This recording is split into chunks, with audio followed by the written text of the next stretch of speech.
I extend warm welcome to our respected faculty members and distinguished guests, whoever joined today's sessions. We are honored to have with us our distinguished alumnus Babu Sankar from Triple E Batch 97 to 2001 and founder of Future Techno Service Coimbatore. With his vast experience in electromechanical engineering, industrial maintenance, project execution, and entrepreneurship, he has built a successful engineering enterprise and continue to contribute to the industrial sector. Today's session is maintenance excellence and LOTO safety practice in many industries will provide valuable technical knowledge, real-world industrial insights, and inspire our students to develop leadership, innovation, and entrepreneurial mindset. Once again, I warmly welcome to our esteemed speaker and dear student. I wish you all highly informative and inspiring session. Thank you and have a wonderful session. First நான் வந்து thanks சொல்லிக்கிறேன் Vijayaraghavan sir and Kamalakar Thiagarajan மற்றும் இங்கே join பண்ணியிருக்கிற நம்மளோட குழந்தைகள் அனைவருக்கும் என்னோட வணக்கத்தை சொல்லிக்கிறேன், மாலை வணக்கத்தை. சரியா, அது எப்படி போகுது, லைஃப் ஜாலியாக போகுதா? ஃபைனல் இயர் வந்து எத்தனை பேர் படிக்கிறீங்கன்னு தெரியல, தேர்ட் இயர் எத்தனை பேர் படிக்கிறீங்கன்னு தெரியல எனக்கு. பட் இன்னைக்கு செஷன்ல நம்ம பார்க்க போற விஷயங்கள் வந்து உங்களுக்கு நாளைக்கு நீங்க ஒரு வேலைக்கு போறீங்க, ஒரு இண்டஸ்ட்ரீஸ்குள்ள போறீங்க அப்படின்னா எப்படி இருக்கும், என்ன மாதிரியான விஷயங்கள் இருக்கும் அப்படிங்கிறத பத்தி தெரிஞ்சுக்கலாம். சரியா, அதுக்கு முன்னாடி நான் என்னை பத்தி ஒரு சும்மா ஷார்ட்டா சொல்லிடுறேன். சரியா, நான் வந்து ஃபர்ஸ்ட் ஸ்கூல் முடித்தேன், கவர்மெண்ட் ஸ்கூலில் தான் படித்தேன். முடிச்சுட்டு டிப்ளமோ படித்தேன். இப்போ இருக்கிற சாஸ்திரா யூனிவர்சிட்டியில் வந்து அப்போ சண்முகா பாலிடெக்னிக் இருக்கு, அதில் டிப்ளமோ முடித்தேன். டிப்ளமோ முடிச்சுட்டு ஆங்கிலேய மாடலில் வந்து டைரக்ட் செகண்ட் இயராக ஜாயின் பண்ணேன். ஜாயின் பண்ணிட்டு ஜாலியாக உங்களை மாதிரி ரொம்ப காசுனால பசங்களுக்கு சீரியஸ்னஸே இல்லை சார் தெரியலன்னு அதெல்லாம் இல்லாமல் ஜாலியாக இருந்தாங்க. பேட்ச் வந்து பயங்கர ஜாலியாக இருந்தது, ஒருத்தருக்கு ஒருத்தர் ஜாலியாக இருந்தோம். படிப்பு மேலே நாங்கள் வந்து பெருசாக அப்போ அந்த டைமில் வந்து கரெக்டாக கான்சன்ட்ரேட் பண்ணல. செகண்ட் இயர் வந்து ஜாயின் பண்ணால் நமக்கு என்னடா டிப்ளமோ படிச்சிருக்கோம், சப்ஜெக்ட் நல்லா நாலேஜ் தெரியும், டெக்னிக்கலாக தெரியும் அப்படின்னு ஜாலியாக ஊர் சுற்றோம். அதுக்கப்புறமேட்டி தேர்ட் இயர் வரப்போ தான் வந்து அதோட சீரியஸ்னஸ் இல்லை, நம்ம ஜாலியாக சுற்றிட்டு இருக்கோம், அரியர்ஸ் நிறையா இருக்கு, நம்ம அரியர்ஸ்லாம் கிளியர் பண்ணி இல்லை அரியர்ல வெளியே போகணும் அப்படின்னு. அதுக்கப்புறம் தான் நாங்கள் வந்து படிக்க ஆரம்பித்தோம். எங்கள் பேட்ச்ல வந்து ஒரு பெரிய பியூட்டி என்னன்னா, எல்லாரும் எல்லாத்தையும் நாலேஜ் ஷேர் பண்ணுவாங்க.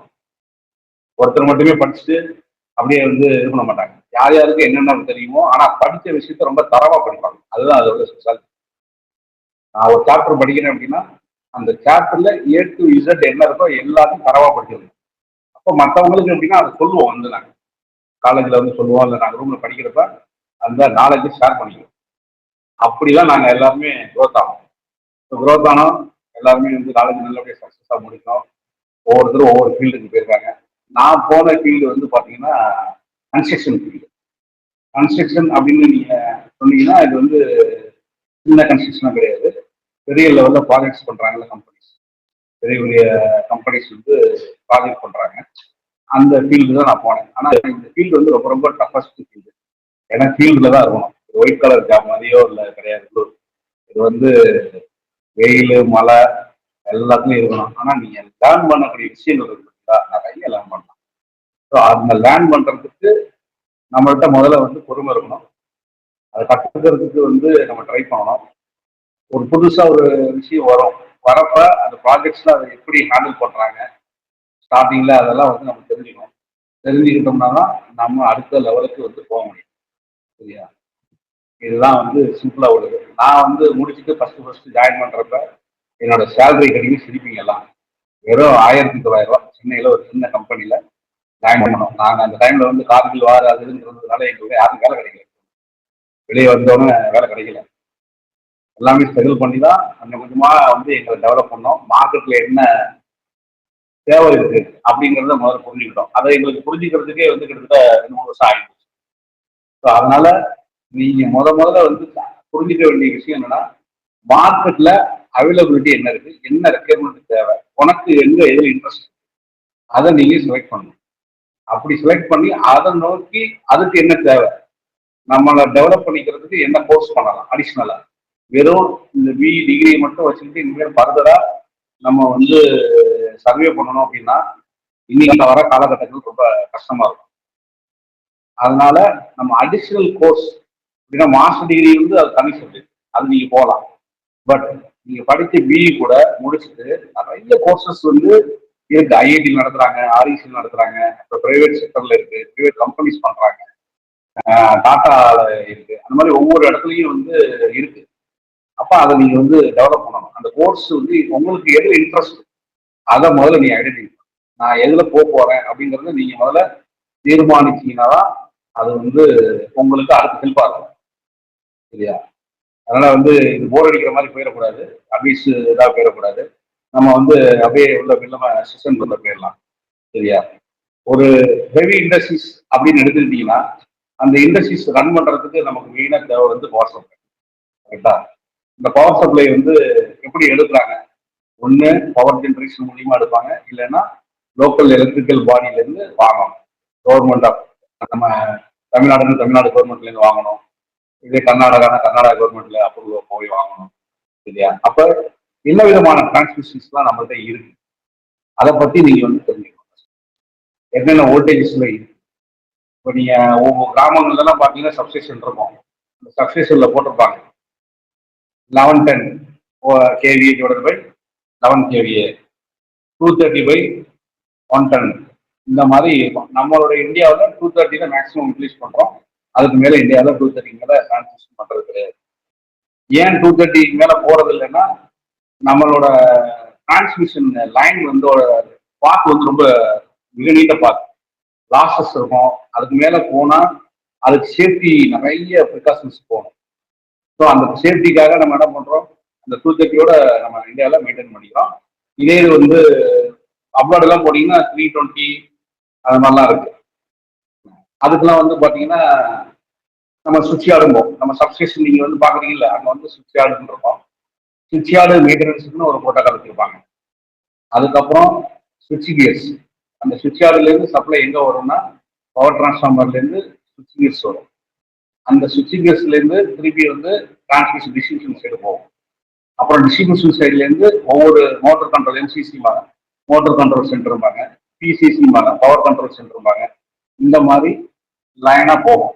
டிஸ்ட்ரிபியூஷன் லைன் வந்து ஒவ்வொரு பார்ட்டா அப்படியே பிரிஞ்சு வரும். ஒரு சில இடத்துல வந்து பாத்தீங்கன்னா ஹச்டி சப்ளை டைரக்டா யூட்டிலைஸ் பண்ணுவாங்க. 11 kV யூஸ் பண்ணுவாங்க.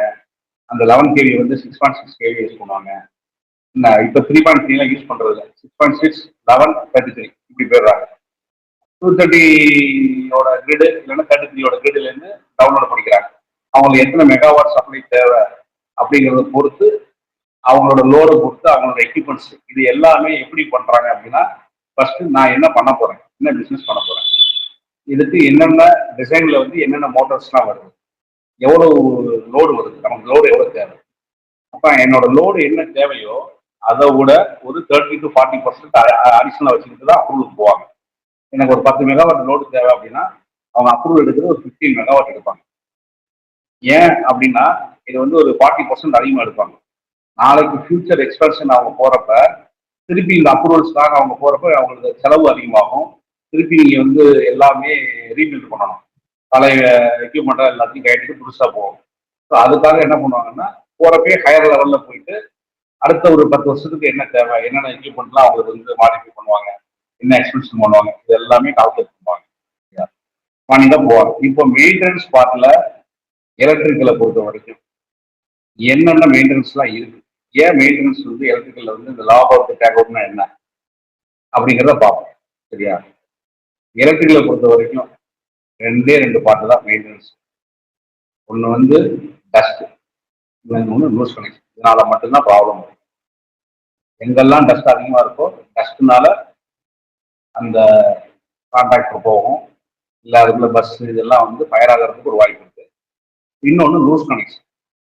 நம்ம ஒரு கனெக்ஷன் கொடுக்குறப்பயே அது ஃபுல் டைட் பண்ணணும். அதே மாதிரி எவரி ஒரு சைக்கிள்ல அந்த டைட்னஸ் செக் பண்ணணும். டைட்னஸ் செக் பண்ண சார் ஏற்கனவே நான் டைட் பண்ணிட்டேன், திரும்ப ஏன் சார் நான் டைட்னஸ் செக் பண்ணணும், இது வந்து இந்த கேள்வி உங்களுக்கு வரணும். நம்ம ஏன் டைட்னஸ் செக் பண்ணணும் திரும்ப அப்படின்னா, நீ ஒரு கனெக்ஷன் பண்ணிடுற, அந்த கேபிள் வழியா லோடுக்கு போகுது, ஒரு மோட்டர் ஃபார் எக்ஸாம்பிள் ஒரு மோட்டருக்கு போகுது, மோட்டர் ஓடிக்கிட்டே இருக்கும், கண்டினியூஸ் லோடு இருக்கும். அப்ப அப்ப ஒரு கேபிள்ல கரண்ட் பாஸ் ஆகுறப்ப என்ன வந்து உண்டாகும்? ஹீட் வந்து ஜென்ரேட் ஆகும். நம்ம அந்த ஹீட்டு அட்மாஸ்பியரோட ரொம்ப பொறுத்து மாறிட்டே இருக்கும். காலையில நல்ல வெயில் அடிக்கும், நைட்டு வந்து பார்த்தீங்கன்னா நல்ல குளிராக இருக்கும். அப்புறம் நம்ம வந்து சம்டைம் வந்து ஆல்டர்னேஷன்ல மோட்டர் ஓட்டுவோம், ஆஃப் பண்ணுவோம், ஆன் பண்ணுவோம். இந்த மாதிரி பண்றப்ப அந்த பஸ் பாரு, கேபிள்ஸ்ல இருக்கிற லெக்ஸ், இந்த ஹீட்டுனால வந்து என்ன ஆகும்? எக்ஸ்பேண்ட் ஆகும். அந்த ஹீட்டு குறையிறப்ப என்ன ஆகும்? திரும்பி அந்த எக்ஸ்பேண்ட் ஆனது எலாஸ்டிக்ல திரும்பி சுருங்க தன்னோட ஒரிஜினல் பொசிஷன் வர்றதுக்கு ட்ரை பண்ணும். இந்த மாதிரி மாறி மாறி நடக்கிறப்ப நீ டைட் பண்ண நெட் என்ன ஆகும்? கொஞ்சம் லூஸ் ஆகும். அந்த லூஸ் ஆகிறப்பதான் எலக்ட்ரிக்கல்ல மேஜரா ப்ராப்ளம் வரும். அந்த லூஸ் கனெக்ஷனாலதான் எரிஞ்சு போகும், கேபிள் எரிஞ்சு போகும், லெக்ஸ் எரிஞ்சு போகும், பஸ்பார் எரிஞ்சு போகும், இன்சுலேஷன் ஃபெயிலியர் நடக்கும். இந்த மாதிரி நிறைய வந்து லூஸ் கனெக்ஷனாலதான் வரும். ஸோ அப்ப மெயினா நீங்க தெரிஞ்சுக்க வேண்டியது எலக்ட்ரிக்கல் மெயின்டெனன்ஸ்ல 2 விஷயம் தான். ஒன்று டஸ்ட் இருக்கக்கூடாது. டஸ்ட் இருக்குன்னு என்ன பண்ணுவோம்? டோயரை வச்சு கிளீன் பண்ணிட்டே இருப்பாங்க. எனி சுவிட்ச் gears or any DY starters or any starters, இது எல்லாத்தையுமே டஸ்ட் கிளீன் பண்ணிட்டு தான் இருப்பாங்க. சரி சார், நீங்க அதெல்லாம் விட்டுறீங்க, ஓகே. இப்போ வந்து வெளியில இருக்கு ஒரு டிரான்ஸ்ஃபார்மர், மொட்டை வெயில இருக்கு, ஈவிலலாம் அதெல்லாம் டஸ்டோட தான் சார் இருக்கு. அதனால என்ன சார் பண்றாங்க அப்படின்னா, மந்த்லி ஒரு சட்டம் எடுக்கிறாங்க பார்த்தீங்களா? உங்க வீட்டுலலாம் வந்து கரண்ட் வந்து கட் ஆகும். வீக்லியில ஒரு சில மந்த்லி ஒன்ஸ் எடுப்பாங்க. அந்த சட்டனோட பர்பஸே எதுக்குன்னா எல்லாத்தையும் கிளீன் பண்றது தான். அவங்க ஸ்விட்ச்யார்டில் SF6 அந்த SF6 கிளீன் பண்ணுவாங்க. பஸ் பார் எல்லாத்தையும் வாட்டர் வாஷ் பண்ணுவாங்க. இதை பண்ணி டஸ்ட்டை ஃபுல்லா எடுத்துருவாங்க. எடுத்தா மட்டும்தான் அந்த எடுத்துட்டு டைட்னஸ் தான் செக் பண்ணுவாங்க. வேற ஒன்றும் பெருசா செய்ய மாட்டாங்க. டிரான்ஸ்ஃபார்மர்ல வந்து பாத்தீங்கன்னா ஆயில் லெவல் கரெக்டா இருக்கா, எல்லாமே வைண்டிங் டெம்பரேச்சர்ல கரெக்டா இருக்கா, ஆயில் லீக் இருக்கா, முக்காஸ் ரிலே அது வந்து பிரீத்தர் வந்து எப்படி இருக்கு, பிரீத்தரோட கலர் சேஞ்ச் ஆயிருக்கா அப்படின்லாம் பார்ப்பாங்க. பிரீத்தர்னா என்னன்னு தெரியும்னா, டிரான்ஸ்ஃபார்மர்ல ஒரு பைப் இருக்கும், மேல டேங்க் இருக்கும். கன்சர்வேட்டரி டேங்க்னு சொல்லுவாங்க. அந்த கன்சர்வேட்டரி டேங்க்ல இருந்து பிரீத்தர் பைப் வரும். அதுல வந்து ஒரு சிலிக்கா ஜெல் இருக்கும். ஒன்று பழைய இது வந்து ப்ளூ கலர்ல இருக்கும், ரோஸ் கலர்ல இருக்கும். இது மாய்ச்சரை எடுக்க எடுக்க அந்த கலர் வந்து மாறும், ஒயிட்டா மாறி. அப்ப அந்த மாறிச்சு இந்த கலரை பார்த்து நம்ம என்ன சொன்னோம்? இதுல இல்ல அந்த சிலிக்கா ஜெல்லை சேஞ்ச் பண்ணணும் அப்படிங்கறத பண்ணணும். அதே மாதிரி நீங்க லேப்ல பாத்தீங்கன்னா ஒரு டிரான்ஸ்ஃபார்மருக்கு வந்து ஆயில் ஃபில் பண்றப்ப ஆயில் டெஸ்ட் எல்லாம் பண்ணிருக்கீங்க கரெக்டா? அந்த ஆயில் டெஸ்ட் வந்து 2 கப்பல் வச்சு பண்ணுவீங்க. அது மாதிரி ஒவ்வொரு ஆயிலையும் ஆயில் டெஸ்ட் பண்ணி தான் பண்ணுவாங்க. அந்த ஆயிலை ஃபில்ட்ரேஷன் பண்ணுவாங்க. ஆயில ஏன் ஃபில்ட்ரேஷன் பண்றாங்க? ஆயில் தானே சார், ஏன் ஃபில்ட்ரேஷன் பண்ணணும் அப்படின்னா, அந்த ஆயில்ல மாய்ச்சர் கண்டென்ட் இருக்கும். அந்த மாய்ச்சர் கண்டென்ட்டை எடுக்கிறதுக்காக அந்த ஃபில்ட்ரேஷன் மிஷின்ல இந்த ஆயிலை வந்து பாஸ் பண்ணி அதை ஒரு டெம்பரேச்சருக்கு ஹீட் பண்ணி வாட்டர் ஃபுல்லா எவாபரேட் பண்ணிட்டு பியூர் ஆயிலை மட்டும் டிரான்ஸ்ஃபார்மருக்கு கொண்டு போவாங்க. சரியா? டிரான்ஸ்ஃபார்மர் நிறைய டைப் இருக்கு. பவர் டிரான்ஸ்ஃபார்மர் இருக்கு, டிஸ்ட்ரிபியூஷன் டிரான்ஸ்ஃபார்மர் இருக்கு, கரண்ட் டிரான்ஸ்ஃபார்மர் இருக்கு, பொட்டன்ஷியல் டிரான்ஸ்ஃபார்மர் இருக்கு. அது மாதிரி டிரான்ஸ்ஃபார்மர்ல வந்து நம்பர் ஆஃப் டைப் இருக்கு. அப்போ ட்ரை டைப் இருக்கு. ட்ரை டைப்ல ஆயில் யூஸ் பண்ண மாட்டாங்க. சரியா? இந்த டிரான்ஸ்ஃபார்மர்ஸ்க்கு எல்லாம் கண்ட்ரோல் பண்ணுவோம். எப்படி கண்ட்ரோல் பண்ணுவாங்க? இந்த டிரான்ஸ்ஃபார்மர் ஃபுல்லா லோட் ஆகுது. லோட் ஆகுறப்ப நமக்கு டெம்பரேச்சர் வந்து ரைஸ் ஆகும். ரைஸ் ஆகுறப்ப நமக்கு வந்து ஆயில் என்ன ஆகும்? ஒரு லெவலுக்கு மேலே டெம்பரேச்சர் ஆச்சுன்னா வெடிச்சிடும் டிரான்ஸ்ஃபார்மர். வெடிச்சு ஆயில்லாம் வெளியில வரும். ஸோ அதை கண்ட்ரோல் பண்றதுக்கு WTI வைண்டிங் டெம்பரேச்சர் இண்டிகேட்டர் அப்படின்னு ஒன்று இருக்கும் டிரான்ஸ்ஃபார்மர்ல. எல்லா பவர் டிரான்ஸ்ஃபார்மரும் இருக்கும். ஆயில் டெம்பரேச்சர் இண்டிகேட்டர் OTI இருக்கும். வைண்டிங் டெம்பரேச்சர் அதிகமாக அதிகமாக ஆயில் டெம்பரேச்சர் அதிகமாகிட்டே இருக்கும். அப்போ நம்மளோட லோடு என்ன? டிரான்ஸ்ஃபார்மர் 80% தாண்டுது, அது 85% தாண்டுதுங்கிறது சொல்லும். அது இண்டிகேஷன் ஃபர்ஸ்ட் கொடுக்கும். அந்த இண்டிகேஷன் கேபிள் வந்து கண்ட்ரோல் கேபிள்னு சொல்லுவாங்க. அந்த டிரான்ஸ்ஃபார்மர்ல இந்த கண்ட்ரோல் கேபிள் வந்து சுவிட்சிங் கியர்ஸ் போகும். சுவிட்சிங் கியர்ஸ்ங்கிறது என்ன அப்படின்னா, நீங்க வந்து ஒரு ஹஸ்டி பேனல் இருக்குல்ல, பேனல் நம்ம சொல்லுவோம் ஹஸ்டி பேனல், அதுக்குள்ள PCB RSF6 அதை யூஸ் பண்ணி மேல வந்து கண்ட்ரோல்ஸ் வச்சிருப்பாங்க. என்னென்ன கண்ட்ரோல்ஸ் வச்சிருப்பாங்கன்னா, அண்டர் வோல்டேஜ் ப்ரொடெக்ஷன் வச்சிருப்பாங்க, ஓவர் வோல்டேஜ் ப்ரொடெக்ஷன் வச்சிருப்பாங்க, WT வந்து அதிகமான ட்ரிப் ஆகணும். இந்த மாதிரி ஒவ்வொன்றும் எல்லாமே ட்ரிப் ஆகணும். இந்த ட்ரிப் ஆகிறதுக்கு இந்த கண்ட்ரோல் கேபிள் எல்லாமே டிரான்ஸ்ஃபார்மர்ல இருந்து நம்ம சுவிட்சிங் கியர்ஸ்க்கு போகும். அந்த சுவிட்சிங் கியர்ஸ்க்கு வந்து கண்ட்ரோல் பார்த்தீங்கன்னா மேல கண்ட்ரோல் பேனல் இருக்கும், கீழே சுவிட்சிங் கியர்ஸ் இருக்கும். இந்த சுவிட்சிங் கியர்ஸ்க்கு மேட்ரிக்ஸ்னு சொல்லி சொல்லுவாங்க. ஒரு பிளக் இருக்கும். அந்த பிளக்ல வந்து இந்த ஒயர் தான் மேல போய் ஒவ்வொரு கண்ட்ரோல்லையும் கனெக்ட் பண்ணிப்பாங்க. ஒவ்வொன்றுக்கும் நம்ம வந்து சப்ளை கொடுப்போம். அந்த சுவிட்சிங் கியர்ஸ்ல உள்ள ஸ்ப்ரிங்னு ஒன்று இருக்கும், காயில் ஸ்ப்ரிங். இந்த காயில் ஸ்ப்ரிங் டென்ஷன் ஆகிதான் பஸ் பார்ல சப்ளை இருக்கிறதுல போய் ஸ்விட்ச் கியரோட பஸ் பார் போய் கனெக்ட் ஆகும்.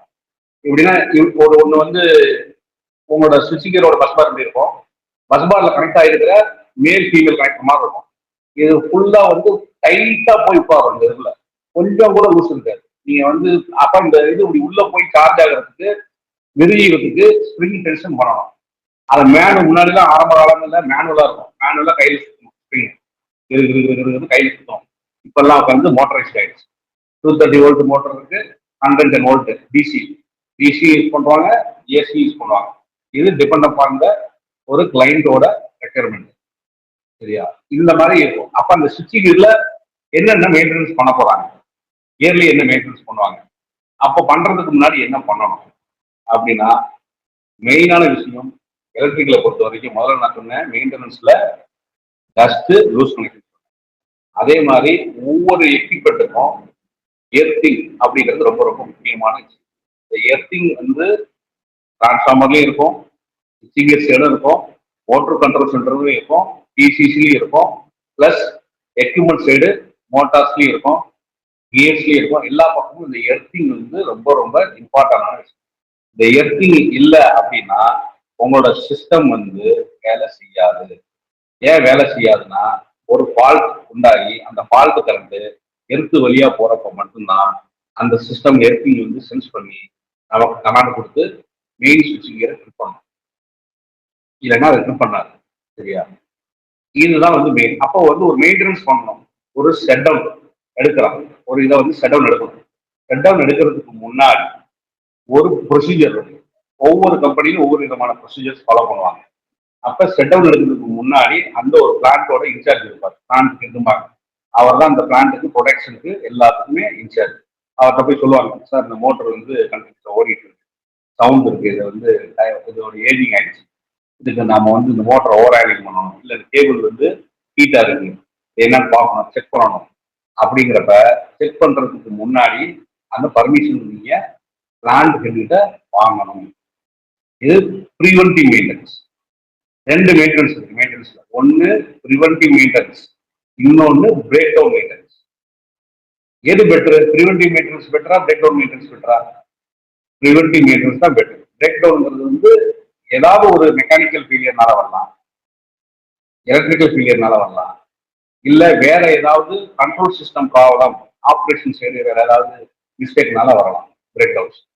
சரி, அப்ப பிரேக் டவுன் வந்து நம்ம வந்து பண்றதுங்கிறது வந்து நாட் ஏ குட் ஐடியா. ஆனா மெக்கானிக்கலுக்கு எலக்ட்ரிக்கலுக்கு ஒரு சின்ன வித்தியாசம் இருக்கு. என்ன அப்படின்னா, மெக்கானிக்கல்ல ப்ராப்ளம் தெரியும், ஓகே இந்த பேரிங்ல வந்து சவுண்ட் வருது, இதை வந்து மாற்றணும் அப்படின்னா, ஆனா ஓட்டுவாங்க. எலக்ட்ரிக்கல் அப்படி பண்ண முடியாது. ப்ராப்ளம் அப்படின்னா ப்ராப்ளம் தான், அந்த ப்ராப்ளத்தை சால்வ் பண்ணா மட்டும் தான் ஆன் பண்ண முடியும், ஏன்னா ஆனே பண்ண முடியாது. ஸோ ப்ரிவென்டிவ் மெயின்டெனன்ஸ் வந்து எலக்ட்ரிக்கலை பொறுத்த வரைக்கும் ரொம்ப ரொம்ப முக்கியமானது. ஸோ 2-3 விஷயம் இருக்கு. இதுல வந்து ஷார்ட் சர்க்யூட் கரண்ட் இருக்கு, ரேட்டட் கரண்ட் இருக்கு. நீங்க வந்து ஒரு உங்க லேப்லயே வந்து ஒரு மோட்டர் பார்த்தீங்க, நேம் பிளேட் டீடைல்ஸ்ல எல்லாமே இருக்கும். அது வந்து எவ்வளவு ஆர்பிஎம், அது என்ன கிலோ வாட்டு, அதுக்கு என்ன கிளாஸ் இன்சுலேஷன், என்ன இன்சுலேஷன், இந்த டெம்பரேச்சர் எது வரைக்கும் தாங்கும், யூனிவர்ஸ் ப்ரொடக்ஷன் என்ன இருக்குது, 4.6 5.5 6.6, இந்த மாதிரி வந்து இருக்கும். அப்புறம் டெர்மினல் பாக்ஸ். நீங்க டெர்மினல் பாக்ஸ்ல வந்து பாத்தீங்கன்னா நீங்க ஸ்டார் டெல்டா அதெல்லாம் படிச்சிருக்கீங்க. நான் பேசுறது எல்லாமே எலக்ட்ரிக்கல் சம்மந்தப்பட்டது. மெக்கானிக்கல் டிபார்ட்மெண்ட் மற்ற அதர் டிபார்ட்மெண்ட் இருந்தீங்கன்னா தெரிஞ்சுக்கோங்க. நாளைக்கு நீங்க வந்து உங்களுக்கும் அது வந்து பயன்படும். ஒரு சாஃப்ட்வேர் போறீங்க, ஒரு ப்ரோக்ராம் பண்ணணும் அப்படின்னா இந்த மோட்டர் எப்படி இருக்கும், ஒரு டெர்மினல் பாக்ஸ் எப்படி இருக்கும் அப்படிங்கிறது தெரிஞ்சுக்கலாம். அப்ப அந்த டெர்மினல் பாக்ஸ் நீங்க தெரிஞ்சுக்கணும் அப்படின்னா வைண்டிங் பத்தி உங்களுக்கு நல்லா தெரியணும். வைண்டிங்ல வந்து RYB அது மட்டும் தான் நீங்க உங்களுக்கு தெரியும். ரெட்டு, எல்லோ, ப்ளூ அப்படி சப்ளை. ஆக்சுவலா ஒரு வைண்டிங் 2 எண்ட் இருக்கு. அப்ப RYBக்கு 6 எண்டு வரும். இந்த 6 எண்ட ஸ்டார் கனெக்ஷன், டெல்டா கனெக்ஷன் எது வேணாலும் நீங்க மாத்திக்கலாம். எப்படி மாத்தலாம்? அதுல ஒரு லிங்க் பிளேட் இருக்கும். ஒவ்வொரு டெர்மினல் பாக்ஸும் லிங்க் பிளேட் இருக்கும். நாளைக்கு நீங்க உங்க லேபுக்கு போயிட்டு டெர்மினல் பாக்ஸ் மேல கவரை ஓபன் பண்ணி பாருங்க, அந்த லிங்க் பிளேட் எதுல இருக்கு, டெல்டாவில் இருக்கா, ஸ்டார்ல இருக்கா. அது எப்படி கண்டுபிடிப்பீங்க, டெல்டாவில் இருக்கா ஸ்டார்ல இருக்கா அப்படின்னு? நீங்க நார்மலா ஒரு டிராயிங் போடுவீங்க, ஸ்டார் டெல்டா ஏ 1 2 3 4 5 அப்படி போடுங்க. ஒரு பாயிண்ட் பார்த்தீங்கன்னா எல்லாமே காமனா லிங்க் ஆயிருக்கும். 3 பாயிண்ட் ஸ்டார்ட் பண்ணியிருப்பாங்க, இன்னொரு 3 பாயிண்ட்ல அவுட்புட் போகும், அது ஸ்டார் கனெக்ஷன். ஸோ பேரலா வந்து 3 ஒவ்வொரு இது ஸ்டார்ட் பண்ணிப்பாங்க வைண்டிங். அது எப்படி சொல்லுவாங்கன்னா UVW E1 V1 W1. அப்ப E1 W1 ஸ்டார்ட் பண்ணிருப்பாங்க. இந்த மாதிரி லிங்க் ஸ்டார்ட் ஆயிருக்கும். அப்படி ஸ்டார்ட் பண்ணியிருந்தாங்கன்னா டெல்டா. ஸோ நீங்க அப்ப இந்த டேட்டாஸ் வந்து ரொம்ப ரொம்ப முக்கியம் மெயின்டெனன்ஸ் பண்றது. இந்த மோட்டர் ஸ்டார் மோட்டரா, டெல்டா மோட்டரா, இதுக்கு உள்ள கனெக்ஷன் உள்ள ஸ்டார்டர்ஸ் MCC கண்ட்ரோல்ல இருக்கிறது வந்து ஸ்டாரா டெல்டாவா, இது வந்து ராக்கின் டைப்பா ராக் அவுட் டைப்பா, இல்ல நம்ம டிபிஎன் சுத்துன்னு சொல்லுவாங்க, triple pole with neutral mark. இதெல்லாம் டெக்னிக்கல் டேர்ம்ஸ்.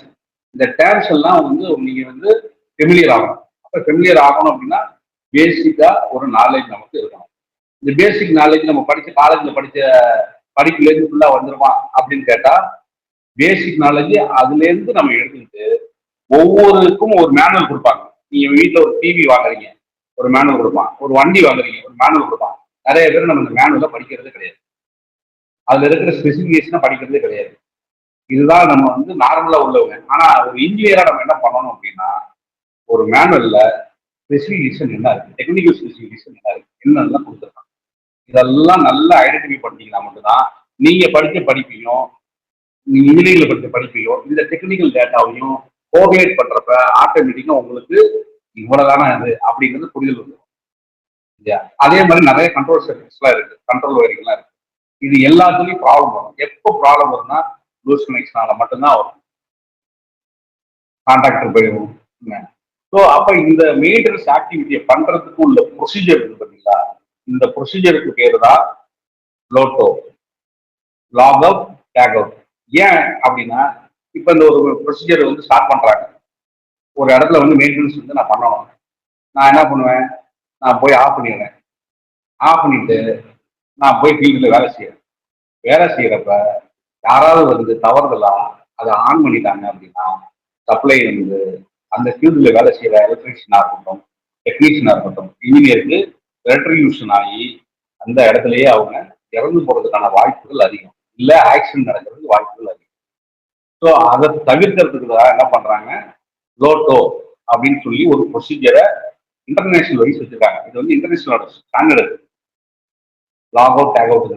அப்ப லாக் அவுட் டேக் அவுட்ல என்ன பண்ணுவாங்க, ஒரு சுவிட்சிகர் ஃபர்ஸ்ட் சுவிட்சிகர் இருக்கு. இதை பண்றதுக்கு முன்னாடி என்ன பண்ணுவாங்க, ஃபர்ஸ்ட் இன்கமரை ஆஃப் பண்ண போறாங்களா, இல்ல அவுட் கோயிங் ஃபீடரை ஆஃப் பண்ண போறாங்களா. இது ஃபீடர். இன்கமிங்கு டிரான்ஸ்ஃபார்மர்ல இருந்து இன்கமருக்கு வந்துடும். இன்கமர்ல இருந்து பஸ் கப்ளர் வச்சு ரெண்டு பக்கமும் சுவிட்சிகர்ஸ் வச்சிருப்பாங்க. அதுல இருந்து திருப்பி வந்து டவுன் ஸ்ட்ரீமுக்கு போகும். ஒன்னு அப் ஸ்ட்ரீம், இன்னொன்று டவுன் ஸ்ட்ரீம். அப்ப அப்ஸ்ட்ரீம் சைடு நீங்க வந்து சப்ளை வந்து செக் பண்றப்ப அப்ஸ்ட்ரீம்ல வந்து இன்ஷூர் பண்ணணும் இபி டிபார்ட்மெண்ட்ல. சார் நாங்க வந்து அப்ஸ்ட்ரீம் ஷட் டவுன் எடுக்கிறோம், எங்களுக்கு வந்து லேக் அவுட் வந்து பண்ணோம் அப்படின்னு போய் அவர் பேப்பர்ஸ்ல எல்லா டேட்டாஸும் என்ட்ரி பண்ணிட்டு அங்க போய் அதை ஆஃப் பண்ணுவாங்க. ஆஃப் பண்ணிட்டு ராக்கெட் பண்ணிட்டு இன்னொன்னு இன்ஷூர் பண்ணணும், எர்த் எலக்ட்ரான் அப்படின்னு சொல்லி ஒரு எக்யூப்மெண்ட் இருக்கு பெருசா. அதுக்கு வந்து ரப்பர் ஹேண்ட்கப்ஸ் எல்லாம் போட்டு ஆர்க் ஷூட்டுன்னு ஒண்ணு இருக்கு. ஆர்க் ஷூட் எதுக்கு அப்படின்னா நம்மள பாதுகாத்துக்கிறதுக்காக.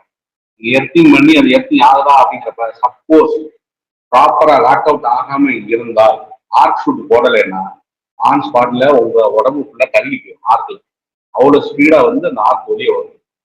செத்த நேரத்துல நம்ம உடம்பு ஃபுல்லா கருப்பா கருகி போயிடும், பிழைக்கவே முடியாது, வாய்ப்பே கிடையாது.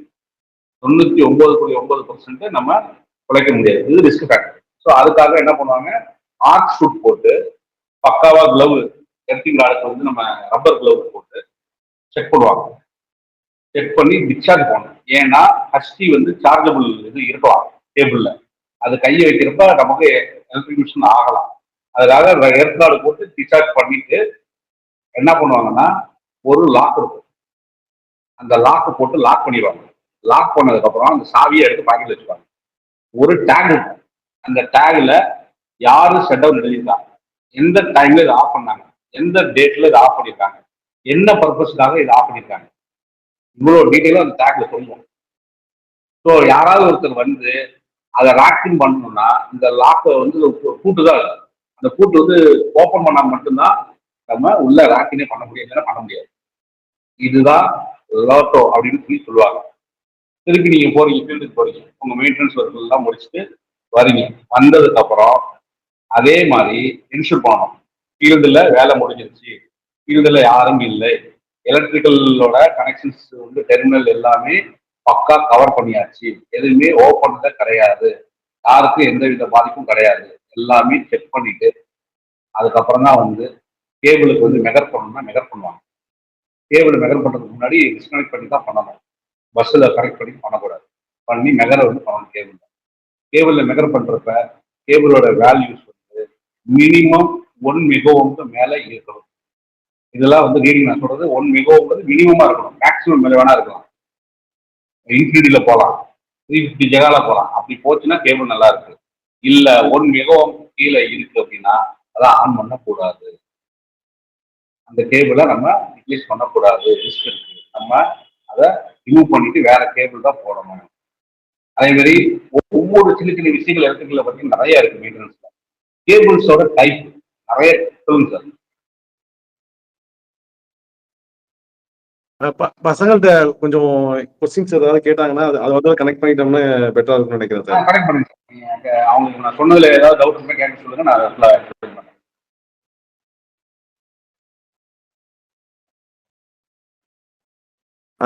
ஸ்டூடெண்ட் சைடு நீங்க கொஸ்டின்ஸ் கேட்கலாம்.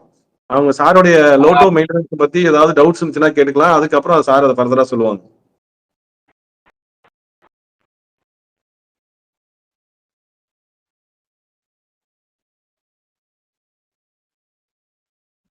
மெயினா வந்து சேஃப்டி தான்ப்பா. மெயின்டெனன்ஸ்ல வந்து இதோட இந்த டாபிக்கோட மெயின் இதே, நீங்க நாளைக்கு ஒரு இண்டஸ்ட்ரீஸ் போனீங்க அப்படின்னா சேஃப்டி அதை அவங்க சொல்லுவாங்க. நார்மலாவே உள்ள போறப்பே நீங்க வந்து helmet, PP, personal protective equipment, safety shoes, helmet, jackets, goggles, earplugs இதெல்லாம் பிபியில் வந்துடும்.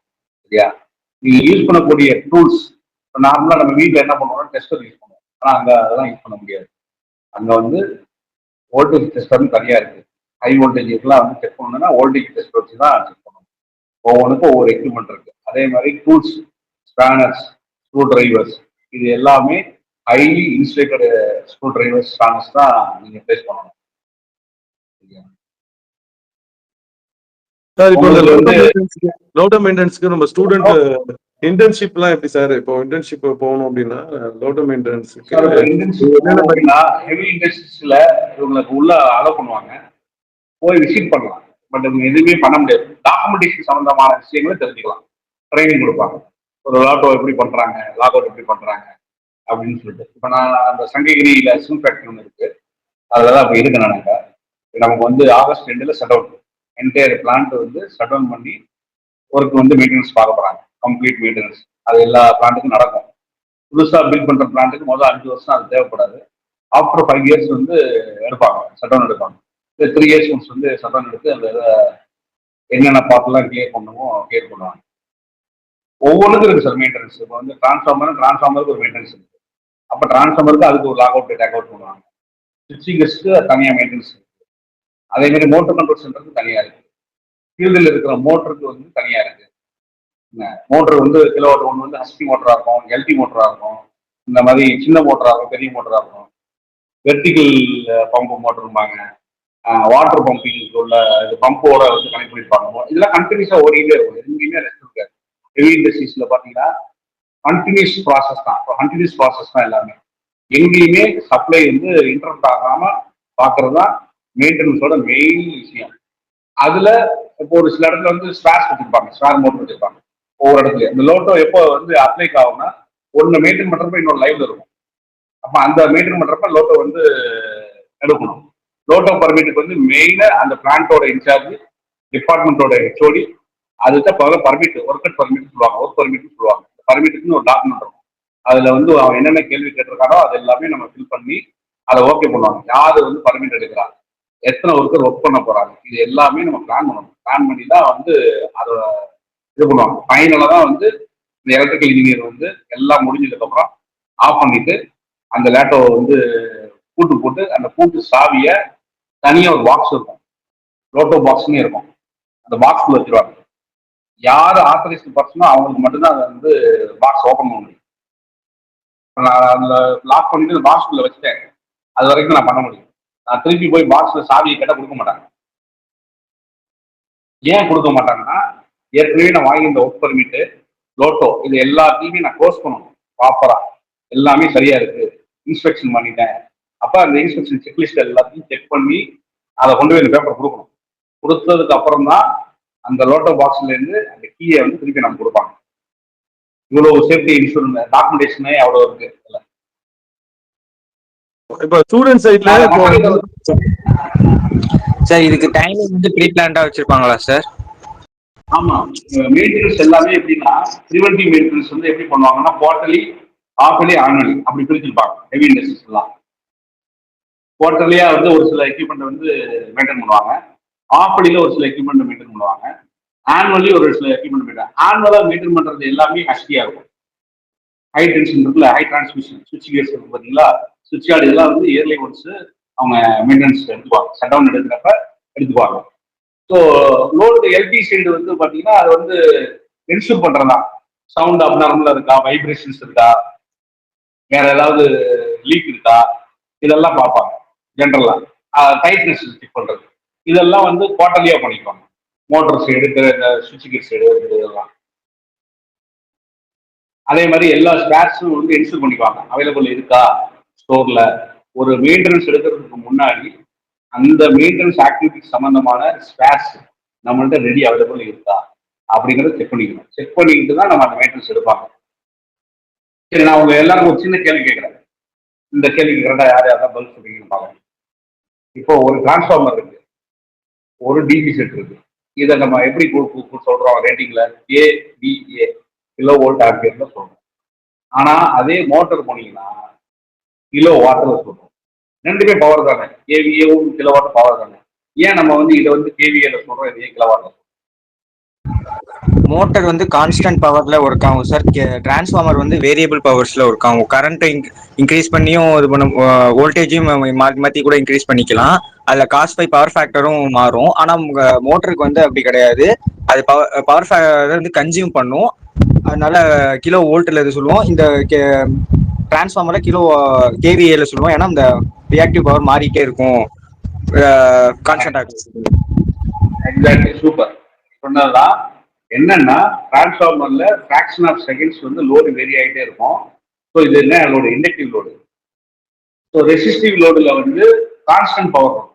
ஸோ அதனால ஒரு மோட்டர் வந்து ரெசிஸ்டிவ் லோடா நம்ம எடுத்துக்கிறோம், அது வந்து கிலோ வாட்ல சொல்றோம். என்ன ஆனா டிரான்ஸ்ஃபார்மர்ல வந்து லோடு வேரி ஆகிட்டே இருக்கிறதுனால நம்ம வந்து அது வந்து KVAல சொல்றோம். அதை ஜென்ரேட்டரு இதெல்லாம். நீங்க உங்க காலேஜில் டிரான்ஸ்ஃபார்மர்லாம் போய் பார்த்துருக்கீங்களா? பேர் பார்த்துருக்கீங்க? EDC லேப்ல சின்னதா இருக்க டிரான்ஸ்ஃபார்மர் தான் சார் பார்த்துருக்கோம். இன்னும் நாங்க TNEBக்கு போன இல்லை சார். TNEBல வேணாம், உங்க கேம்பஸ்குள்ளே டிரான்ஸ்ஃபார்மர் இருக்கா? உங்க டிரான்ஸ்ஃபார்மர் வந்து உங்க கேம்பஸ்குள்ளே இருக்கா? கேம்பஸ் ஒட்டினாப்லயே ஒரு டிரான்ஸ்ஃபார்மர் இருக்கு. Yes sir. அந்த பவர் டிரான்ஸ்ஃபார்மர்ல ஒரு நாள் வந்து EBல பர்மிஷன் வாங்கி அவங்க ஏரியா ஆசிரியர் கூட சரியா போயிட்டு டிரான்ஸ்ஃபார்மரோட நேம் பிளேட் டீடைல படிச்சு பாருங்க, என்ன நல்லா இருக்கு. அது வந்து ஸ்டார் டு டெல்டாவா, டெல்டா டு டெல்டாவா, அதோட டேப்பிங் பொசிஷன் என்ன, இதெல்லாம் வந்து நீங்க உங்க காலேஜ்லயும் தெரிஞ்சுக்கலாம். நீங்க வெளியில போகணும்னு தேவையில்லை, உங்க காலேஜில் இருக்கிற டிரான்ஸ்ஃபார்மரே நீங்க பார்த்துக்கலாம். நீங்க உங்க காலேஜில் உள்ள லேப்ல இருக்கிறதுல சின்ன சின்ன டிரான்ஸ்ஃபார்மர்ஸ் அதெல்லாம் லேப்ல யூஸ் பண்ணக்கூடியது இல்லையா. நீங்க வந்து வெளியில கொஞ்சம் பெரிய டிரான்ஸ்ஃபார்மர் பார்த்தீங்கன்னா அதுலயே இருக்கும் எது ஹஸ்டி, எது பிரைமரி சைடு, எது செகண்டரி சைடுங்கிறது மென்ஷன் ஆயிருக்கும். அதுல வைண்டிங்கோட இது வந்து 1U 2U 3U அது மாதிரி போட்டிருப்பாங்க. அதுல புக்காஸ்ல ரிலே இருக்கும், ஆயில் ட்ரெயின் பைப் இருக்கும், சின்ன சின்னது. இந்த போய் பார்த்தீங்கன்னா உங்க டிரான்ஸ்ஃபார்மர்லேயே வந்து நிறைய விஷயங்கள் இருக்கும். அப்புறம் ரேடியேட்டர் லிங்க்ஸ் இருக்கும், இந்த மாதிரி சின்ன சின்னது. அப்புறம் கான்சன்ட்ரேட்டர் டேங்க் மேல இருக்கும், இதெல்லாம் இருக்கு. இதெல்லாம் வந்து நீங்க உங்க காலேஜில் உங்க ஸ்டாஃப் மூலியமா ஒரு பக்கத்தில் இருக்க EB டிபார்ட்மெண்ட் அப்ரோச் பண்ணி எலக்ட்ரிக்கல் ஸ்டூடெண்ட்ஸ் நீங்க போய் அதை பார்க்கலாம். பார்த்தீங்கன்னாலே உங்களுக்கு நிறைய விஷயங்கள் தெரியும். அதே மாதிரி இன்னைக்கு கரண்ட் சுச்சுவேஷன்ல ஆட்டோமேஷன்ஸ் அதுதான் வந்து கொடிகட்டி பறக்குது. எலக்ட்ரிக்கல்லா இருக்கட்டும், என்ன ரன்னிங் பிளான்ட், ப்ராசஸ் பிளான்ட், எந்த பிளான்ட்லையுமே ஆட்டோமேஷன். அப்போ இன்ஸ்ட்ருமெண்டேஷன் ரொம்ப ரொம்ப முக்கியம். இன்ஸ்ட்ருமெண்டேஷன் வந்து நீங்க வந்து தெரிஞ்சுக்கணும். இன்ஸ்ட்ருமெண்டேஷன் வந்து ஒரு பெரிய தனியாக படிக்கலாம் கிடையாது. ஒரு எலக்ட்ரிக்கல் இன்ஜினியர் வந்து அசால்ட்டா வந்து இன்ஸ்ட்ருமெண்டேஷனையும் ஹேண்டில் பண்ணலாம், எலக்ட்ரானிக்ஸ் ஐட்டத்தையும் ஹேண்டில் பண்ணலாம், எலக்ட்ரிக்கல் ஐட்டத்தையும் ஹேண்டில் பண்ணணும். உங்களுக்கு எதுல தனித்துவம் விருப்பம் இருக்கோ அதுல நீங்க வந்து கான்சென்ட்ரேட் பண்ணீங்கனாலே வாழ்க்கையில சக்சஸ் நோக்கி பயணிக்கலாம். ஃபர்ஸ்ட் சரியா? உங்க லேப்ல மோட்டர் இருக்குல்ல, ஹலோ, அந்த மோட்டர்ல நீங்க வந்து ஸ்பீடு கண்ட்ரோலுக்குலாம் வந்து டிரைவ்ஸ் யூஸ் பண்ணிருப்பாங்க, டிரைவ்ஸ் வந்து கொடுத்துருப்பாங்க. இதுதான் பேசிக். இதை வச்சுதான் எல்லா டிரைவ்ஸ் கண்ட்ரோல்ஸ் எல்லாமே வந்து வேலை செய்யும். இதுல உங்களுக்கு வந்து மோட்டர் சம்பந்தமா ஏதாவது கேட்கணும், இல்லை டிரான்ஸ்ஃபார்மருக்குள்ள எப்படி சார் இருக்கும், எந்த மாதிரி இருக்கும், நான் எப்படி தெரிஞ்சுக்கிறது அப்படின்னு சொன்னீங்கன்னா, நம்ம இபி தஞ்சாவூர்ல வந்து ஒரு கருப்பியா தான் இருக்காரு, சோரியா அவங்க இதுல அவர்கிட்ட சொல்லி ஒரு நாள் அவங்க எம்ஆர்டி செக்ஷனுக்கு அழைச்சிட்டு போனாங்கன்னா அங்க டிரான்ஸ்ஃபார்மர்ஸ் எல்லாமே ஓவராயில் பண்ணுவாங்க திருச்சி. அதை பார்க்கலாங்க, போயிட்டு ஒரு ஐடியா கிடைக்கும் உங்களுக்கு. எதுவுமே வந்து இப்ப நீங்க படிக்கிறத வந்து ஒரு சில பேர் சொல்லுவாங்க, என்ன சொல்லுவாங்கன்னா, நான் படிச்சது ஒண்ணுங்க, நான் செய்யற வேலை ஒண்ணுங்க, சம்மந்தமே இல்லைன்னு சொல்லிட்டு. ப்ராஜெக்ட்ஸ்ல நீங்க போனீங்கன்னா நீங்க என்ன தேரியில படிச்சீங்களோ, என்ன ப்ராக்டிக்கல் செஞ்சீங்களோ அது அப்படியே பேஸ் ஆகும். ஒரு டிரான்ஸ்ஃபார்மருக்கு என்னென்ன டெஸ்ட் இருக்கு, ஒரு பிடினா ஒரு பொட்டன்ஷியல் டிரான்ஸ்ஃபார்மர் என்னென்ன டெஸ்ட் எடுப்பாங்க, ஒரு கரண்ட் டிரான்ஸ்ஃபார்மர்ல என்னென்ன டெஸ்ட் எடுப்பாங்க, ஒரு கேபிளுக்கு என்னென்ன டெஸ்ட் இருக்கு. ஒரு ஹஸ்டி கேபிள் எடுத்துட்டீங்கன்னு வச்சுக்கோங்க, ஒரு ஹைபாட் டெஸ்ட்னு சொல்லுவாங்க. இந்த ஹைபாட் டெஸ்ட்ங்கிறது என்ன அப்படின்னா, ஃபார் எக்ஸாம்பிள் 11 கேவிஏ ஒரு கேபிள், ஆனால் அதோட ரேட்டிங் பார்த்தீங்கன்னா 22 கேவி கொடுத்துருப்பாங்க கேபிள். அது வரைக்கும் அந்த எக்ஸ்டெண்ட் பண்ணணும். அப்போ அந்த கேபிளுக்கு 22 கேவி சப்ளைய ஒரு 2 மினிட்ஸ் இல்லை 1 மினிட் அவ்வளோதான் கொடுப்பாங்க ஹைபோ டெஸ்ட்ல. அந்த கேபிள்ல வந்து அப்போ அந்த கொடுத்துட்டு என்ன லீக்கேஜ் இருக்கா, வேற ஏதாவது பிளாஸ்ட் ஆகுதா, இன்ஸ்டலேஷன் ஃபெயிலியர் ஆகுதான்னு பார்ப்பாங்க. அதுதான் ஹைபோ டெஸ்ட்ங்கிறது. இந்த மாதிரி நிறைய டெஸ்டஸ் இருக்கு. இந்த டெஸ்ட் எல்லாம் நீங்க தெரிஞ்சுக்கணும். சிம்பிள் தான், ஓம்ஸ்ல தான் ஐஆர் வேல்யூ டெஸ்ட் பண்றது, வைண்டிங் வந்து டெஸ்ட் பண்றது, இம்பிடன்ஸ் வேல்யூ. அப்புறம் கேபிளுக்கும் நம்ம டிரான்ஸ்ஃபார்மர் வைண்டிங் இந்த இதோட இம்பிடன்ஸ் வந்து கோஆர்டினேட் பண்ணணும். அதுக்கு ஒரு ரிலே கொடுத்துருப்பாங்க. ரிலே தான் வந்து மெயினா எல்லாத்தையும் ஃபில் பண்ணணும். அந்த ரிலே வந்து மேல டாப்ல இருந்து கீழே பாட்டம் வரைக்கும் கொண்டு வருவாங்க. டைம் செகண்ட்ஸ்ல செட் பண்றதுக்கு ஒவ்வொரு கேபிள் ஒவ்வொரு லோட பொறுத்து பண்ணுவாங்க. இப்போ ஃபார் எக்ஸாம்பிள் மெயின் இன்கமர் அது வந்து 1 மினிட்ல ட்ரிப் ஆகணும் அப்படின்னா அதுக்கு அடுத்த சுவிட்ச் கேட் அதோட செகண்ட்ஸ் வந்து எப்படி வச்சுப்பாங்கன்னா 1 மினிட் கீழே வைப்பாங்க. அதுக்கு அடுத்த லெவல் 60 40னா அது அடுத்த 30 போயிடுவாங்க. இந்த மாதிரி போயிடுவாங்க. சரி, உங்களுக்கு ஒரு சின்ன இன்னொரு கேள்வி கேட்கறேன், சொல்லுங்க. ஹியூமன் பாடி எலக்ட்ரிகேஷன் எவ்வளவு வரைக்கும் தாங்கும், எவ்வளவு ஆம்ஸ் தாங்கும்? So, once again, sir. நம்ம ஹியூமன் பாடி இருக்குல்ல, ஹியூமன் பாடி எலக்ட்ரிகேஷன் ஆகுது பாடி அப்படின்னா எத்தனை ஆம்ஸ் வரைக்கும்? ஷாக் அடிக்குது எனக்கு, சரியா? அப்ப என் பாடி வந்து எவ்வளவு 1 amps கீழே. வேற யாரும்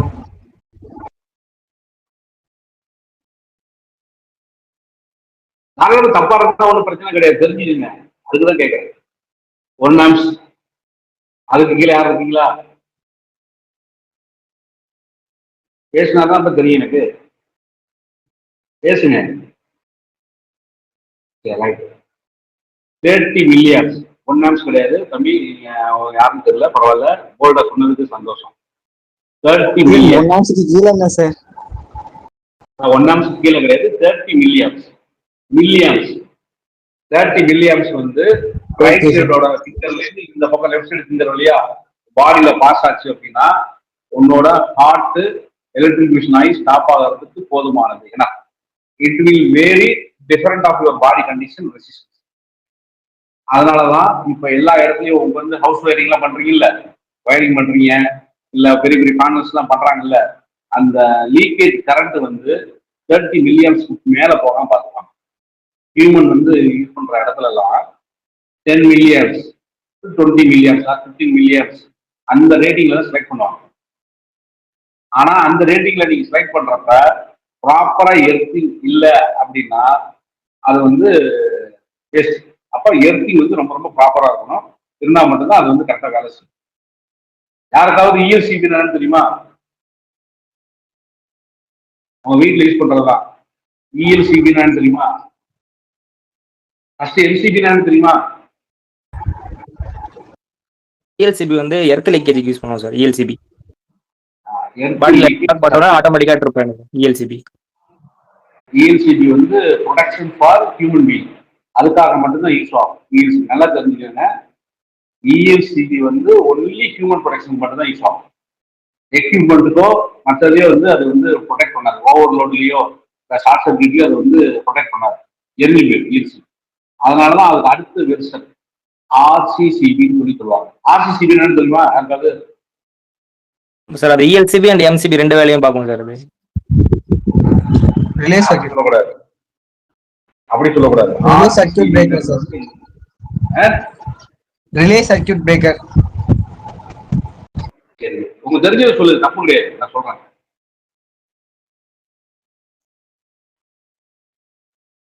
ஆர்சிசிபி வந்து residual cum circuit breaker.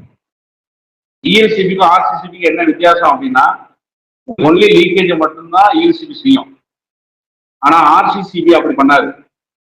Leakage இருந்தாலும் ப்ரொடெக்ட் பண்ணும், ஈவனி ப்ரொடெக்ட் பண்ணும், எக்யூப்மெண்ட்டையும் ப்ரொடெக்ட் பண்ணும்.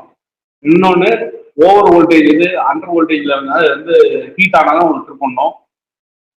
ஓவர் வோல்டேஜ், ஓவர் கரண்ட் போனாலும் ட்ரிப் பண்ணும். அந்த ஆம்ஸ்டண்டிங் தாண்டி போனாலும் ட்ரிப் பண்ணும். இந்த மாதிரி ஆர்சிசிபி வந்து இஎல்சிபியோட அடுத்த வெர்ஷன். இதுக்கு அடுத்த வெர்ஷன் போகணும் வந்து இருக்கு, ஆர்சிபிஓ அப்படின்னு சொல்லி வந்துருக்கு.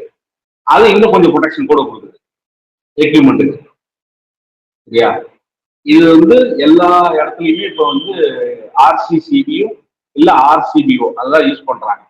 இஎல்சிபி வந்து இப்போ மேக்ஸிமம் ரூல் அவுட் ஆயிடுச்சு. யாரும் இந்த இண்டஸ்ட்ரியில் யூஸ் பண்றது கிடையாது. இண்டஸ்ட்ரியல் பர்பஸ்க்கு அது சரியா வராது. எல்லா லைட்டிங்லாம் இருக்கும், பெரிய பெரிய லைட்டிங்ஸ் இருக்கும். அதனால ஆர்சிசிபி தான் யூஸ் பண்றாங்க. ஓகேவா? உங்க வீட்லயே நீங்க போய் வந்து நாளைக்கெல்லாம் ஒயரிங் பண்றீங்க. நான் என் வீடு வந்து கட்டினப்ப பிளான் என்னோடது, கன்ஸ்ட்ரக்ஷன் நான் தான் பார்த்தேன். ஒயரிங் பண்றப்ப எலக்ட்ரிஷியன்ல எந்த இடத்துலையுமே லூப்பிங் கூடாது, நியூட்ரலும் எர்த்தும் லூப் பண்ணக்கூடாது. நார்மலாக நம்ம எலக்ட்ரிஷியன்ஸ் எல்லாம் என்ன பண்ணுவாங்கன்னா, நியூட்ரல் எர்த்தும் ஒன்று தான், நியூட்ரல் வந்து நம்ம எர்த்துலேருந்து எடுத்து கொடுத்துடலான்னு கொடுத்துருவாங்க. அப்படி கொடுக்கக்கூடாது. அப்படி கொடுத்தீங்கன்னா நம்ம ஹியூமன் பீயிங்க்கு அது வந்து ப்ரொடெக்ட் பண்ணாது, எக்யூப்மெண்ட்டையும் ப்ரொடெக்ட் பண்ணாது. ஸோ நியூட்ரலும் எர்த்தும் செப்பரேட்டாக இருக்கணும். எந்த ஒரு இடத்துலையும் லீக் பண்ணக்கூடாது. உங்கள் வீட்டிலலாம் போய் பார்த்தீங்கன்னா பழைய ஒயரிங்காக இருந்ததுன்னா நியூட்ரலையும் எர்த்து லீக் பண்ணி விட்டுருப்பாங்க. அது மாதிரி இருந்ததுன்னா கயட்டி விட்டுட்டு பாருங்க. சரியா? இது வந்து நார்மலா இருக்குது. இது இல்லாம எம்சிசிபின்னு ஒண்ணு இருக்கு. எப்படி ரெசிடியூவல் கம் சர்க்யூட் பிரேக்கரோ மாடுலேட்டட் கம் சர்க்யூட் பிரேக்கர்னு சொல்லி சொல்லுவாங்க. இதுல என்ன வித்தியாசம் இருக்கு அப்படின்னா, இஎல்சிபி ஆர்சிசிபி பேசணும். அது வந்து ரேட் கரண்ட் 63 ஆம்ஸ்னா இந்த 63 மட்டும் தான் அது பண்ண முடியும், அதுக்கு மேல பண்ண முடியாது. ஆனா எம்சிசிபில வந்து செட்டிங்ஸ் இருக்கு. எத்தனை ஆம்ஸ், அது இப்போ வந்து மேக்ஸிமம் ஒரு 300 ஆம்ஸ் எம்சிசிபின்னு வச்சுக்கோங்க. அதுல நீங்க வந்து 10 ஃபிக்ஸ் பண்ணலாம், 50 பண்ணலாம், 100 பண்ணலாம். இந்த டைமிங் எவ்வளவு டைம்ல அது ட்ரிப் பண்ணணும், டைம் ஷெட்யூல்ஸும் அதுல வந்து இருக்கும். நீங்க அட்ஜஸ்ட் பண்ணி அதை வந்து பண்ணிக்கலாம். அதுதான் எம்சிசிபி. நார்மலா வந்து மோட்டர் கண்ட்ரோல் சென்டர்ல எல்லாம் பாத்தீங்கன்னா டிஓஎல் ஸ்டார்டர் யூஸ் பண்றாங்கல்ல, அப்ப இதையும் யூஸ் பண்ணுவோம். அதான் டிஓஎல் ஸ்டார்டர் தெரியுமா?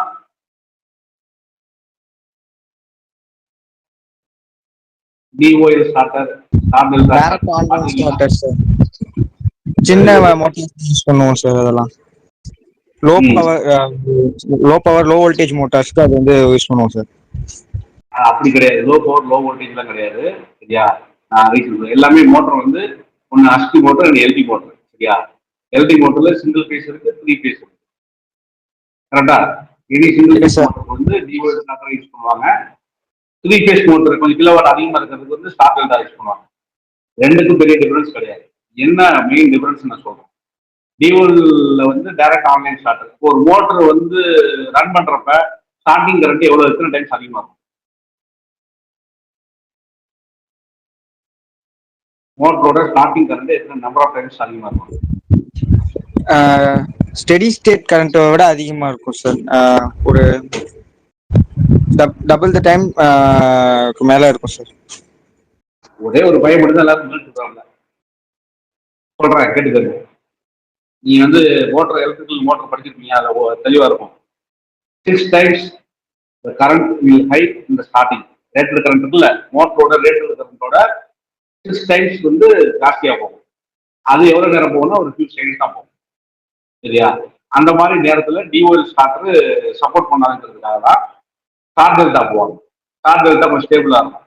ஃபர்ஸ்ட் வந்து ஸ்டார்டிங் போறப்ப ஸ்டார்ல இருக்கும், அப்புறம் நார்மல் கரண்ட் வந்ததுக்கு அப்புறம் டெல்டாவுக்கு மாறி. இதுதான் ஸ்டார் டெல்டாவோட கான்செப்ட். சரியா? அதே மாதிரி ஒரு மோட்ரு டார்க்கு பார்த்தீங்கன்னா நார்மலா இருக்கிறப்பதோட 1.5 டைம் வந்து இனிஷியலா வந்து அந்த டார்க்கும் அதிகமாகும். ஸ்டார்டிங் கரண்ட் ஏன் அதிகமாகுது? இந்த டார்க்னால தான் வந்து ஸ்டார்டிங் கரண்ட் வந்து அதிகமாகுது. ஓகேவா? இதெல்லாம் சின்ன சின்ன கொஸ்டின், இதெல்லாம் கேட்பாங்க இன்டர்வியூல போனீங்கன்னா. அதே மாதிரி ஒரு மோட்டார்ஸ் இருக்கு. சரியா? இந்த மோட்டார்ல ஸ்டார்ட் ஆகுது, சப்ளை எல்லாம் ப்ராப்பரா இருக்கு, கேபிள் எல்லாம் கரெக்டா இருக்கு, ஆனா மோட்டர் ஆனே ஆக மாட்டேங்குது. என்ன ரீசனா இருக்கும்?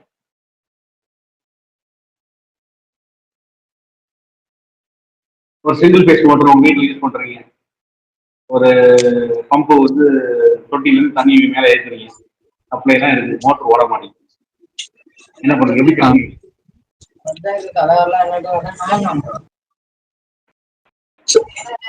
என்ன மோட்டர் என்ன மோட்டர் சொன்னீங்க sir? 230 volt single phase motor. சரியா? அதுல கெப்பாசிட்டன்ஸ் வந்து இதா இருக்கலாம் சார். இந்த ஃபேஸ் வந்து ஒரே சிங்கிள் ஃபேஸ் கொடுக்கறதுனால அதோட மேக்னெட்டிக் ரிலக்டன்ஸ் வந்து கட் ஆகிறது இதா இருக்கும் சார். கெப்பாசிட்டன்ஸ் கொடுத்து 2 ஃபேஸ் ஃபிட் பண்ணி விட்டா சார். கெப்பாசிட்டன்ஸ் வந்து வீக்கா இருந்தாலும் மோட்டர் ஓடாது. கெப்பாசிட்டன்ஸ் நல்லா இருக்கு, மோட்டர் ஓட மாட்டேங்குது.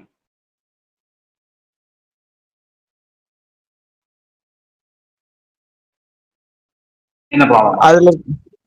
அதுல இருக்க சென்ட்ரிஃபியூகல் சுவிட்சஸ் வந்து எதுவும் ஆன் ஆஃப் ஆகாம இருக்கலாம். சென்ட்ரிஃபியூகல் சுவிட்சஸ்ல ப்ராப்ளம் இருக்கலாம். இல்ல அப்படின்னா உன்னோட பேரிங் வந்து ஒரு சாஃப்டா ரொட்டேட் பண்ண முடியாம பிடிச்சிருக்கலாம். அந்த மாதிரி பிடிச்சிருக்கிறதா என்ன ஆகுது? மோட்டரு வைண்டிங் பேக்வர்ட் ஆயிடுது. சரியா? சரி. இண்டக்ஷன் மோட்டரு செல்ஃப் ஸ்டார்ட் மோட்டரா இல்ல தனியா நம்ம ஸ்டார்டர் போட்டு ரன் பண்ணணும்?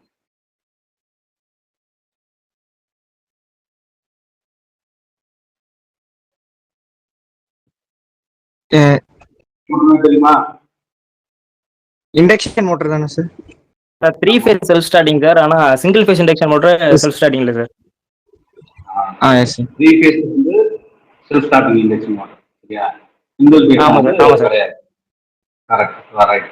இப்போ டிரைவ்ஸ் இருக்குல்ல, டிரைவ்ஸ் என்னென்ன டைப் ஆஃப் டிரைவ்ஸ்லாம் பார்த்துருக்கீங்க?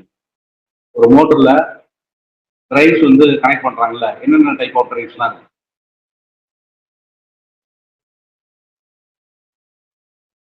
டிரைவ்ஸ் அண்ட் ஸ்டார்டர்ஸா சார்? ஸ்டார்டர்ஸ்ங்கிறது வந்து electrical side, motor load connect பண்றது. டிசி டிரைவ்ஸ், ஏசி டிரைவ்ஸ், இதெல்லாம் வந்து டிரைவ்ஸ் வந்து நம்ம பேனல்ல சொல்றது. இது டிசி டிரைவ், ஏசி டிரைவ்ஸ். நான் மெக்கானிக்கலா கேட்குறேன்.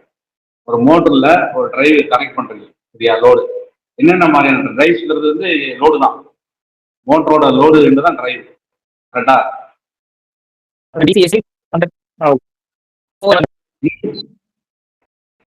சரி, நான் உங்களுக்கு ஒரு சின்ன எக்ஸாம்பிள் கொடுக்குறேன். நீங்களாம் வந்து வீட்டில் இப்போதான் ரைஸ் மில்லுக்குலாம் போறது கிடையாது. கரெக்டா? மாவு அரைக்க, மிளகா பொடி அரைக்கலாம் போறது இல்லை. போயிருந்தீங்கன்னா அது உங்களுக்கு தெரிஞ்சிருக்கும். எல்லாருமே சக்தி மசாலா, ஆச்சி மசாலா, பிரியாணி போய் சாப்பிட்டு வீட்டில் எல்லாம் ரெடிமேட் மசாலா வாங்கி சாப்பிட்டு மிக்சியில் அரைச்சிடுறாங்க. அதனால உங்களுக்கு ரைஸ் பத்தி ரைஸ் மில் யாராவது போய் பார்த்துருக்கீங்களா? அரிசி ரைஸ் மில்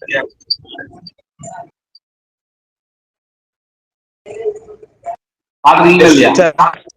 எஸ் சார், பாத்துருக்கேன் சார். ஒண்ணு வந்து okay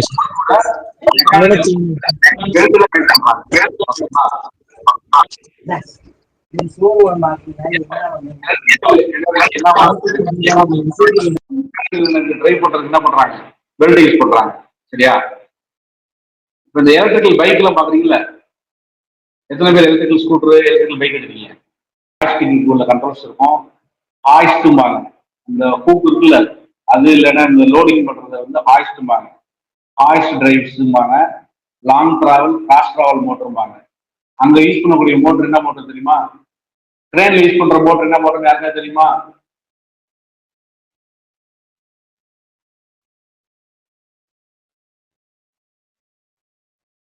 slip ring induction motor. Slip ring induction motor பத்தி யாராவது தெரியுமா?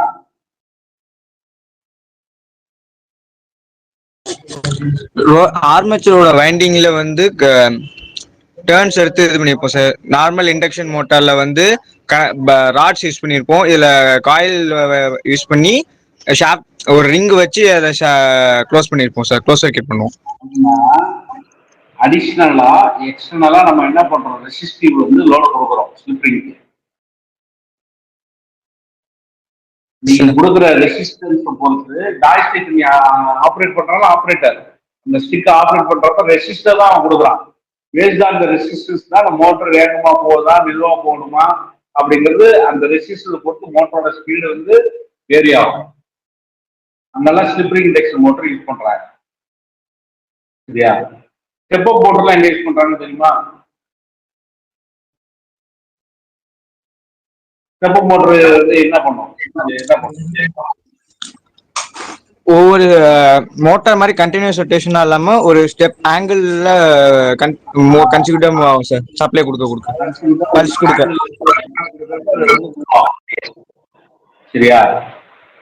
நம்ம லோகோமோட்டிவ் இருக்குல்ல, ட்ரெயின், நீங்க டெய்லி போயிட்டு வரீங்க locomotive,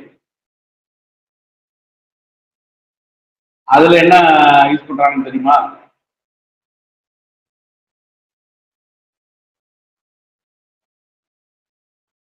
idea sir. DC motor. ஏன்னா டிசி மோட்டர் தான் டார்க், இனிஷியல் டார்க் வந்து டிசி மோட்டர் தான் இருக்கு. இண்டக்ஷன் மோட்டரோ இல்லை ஏதோ வந்து அவர் டார்க் வந்து எடுக்காது.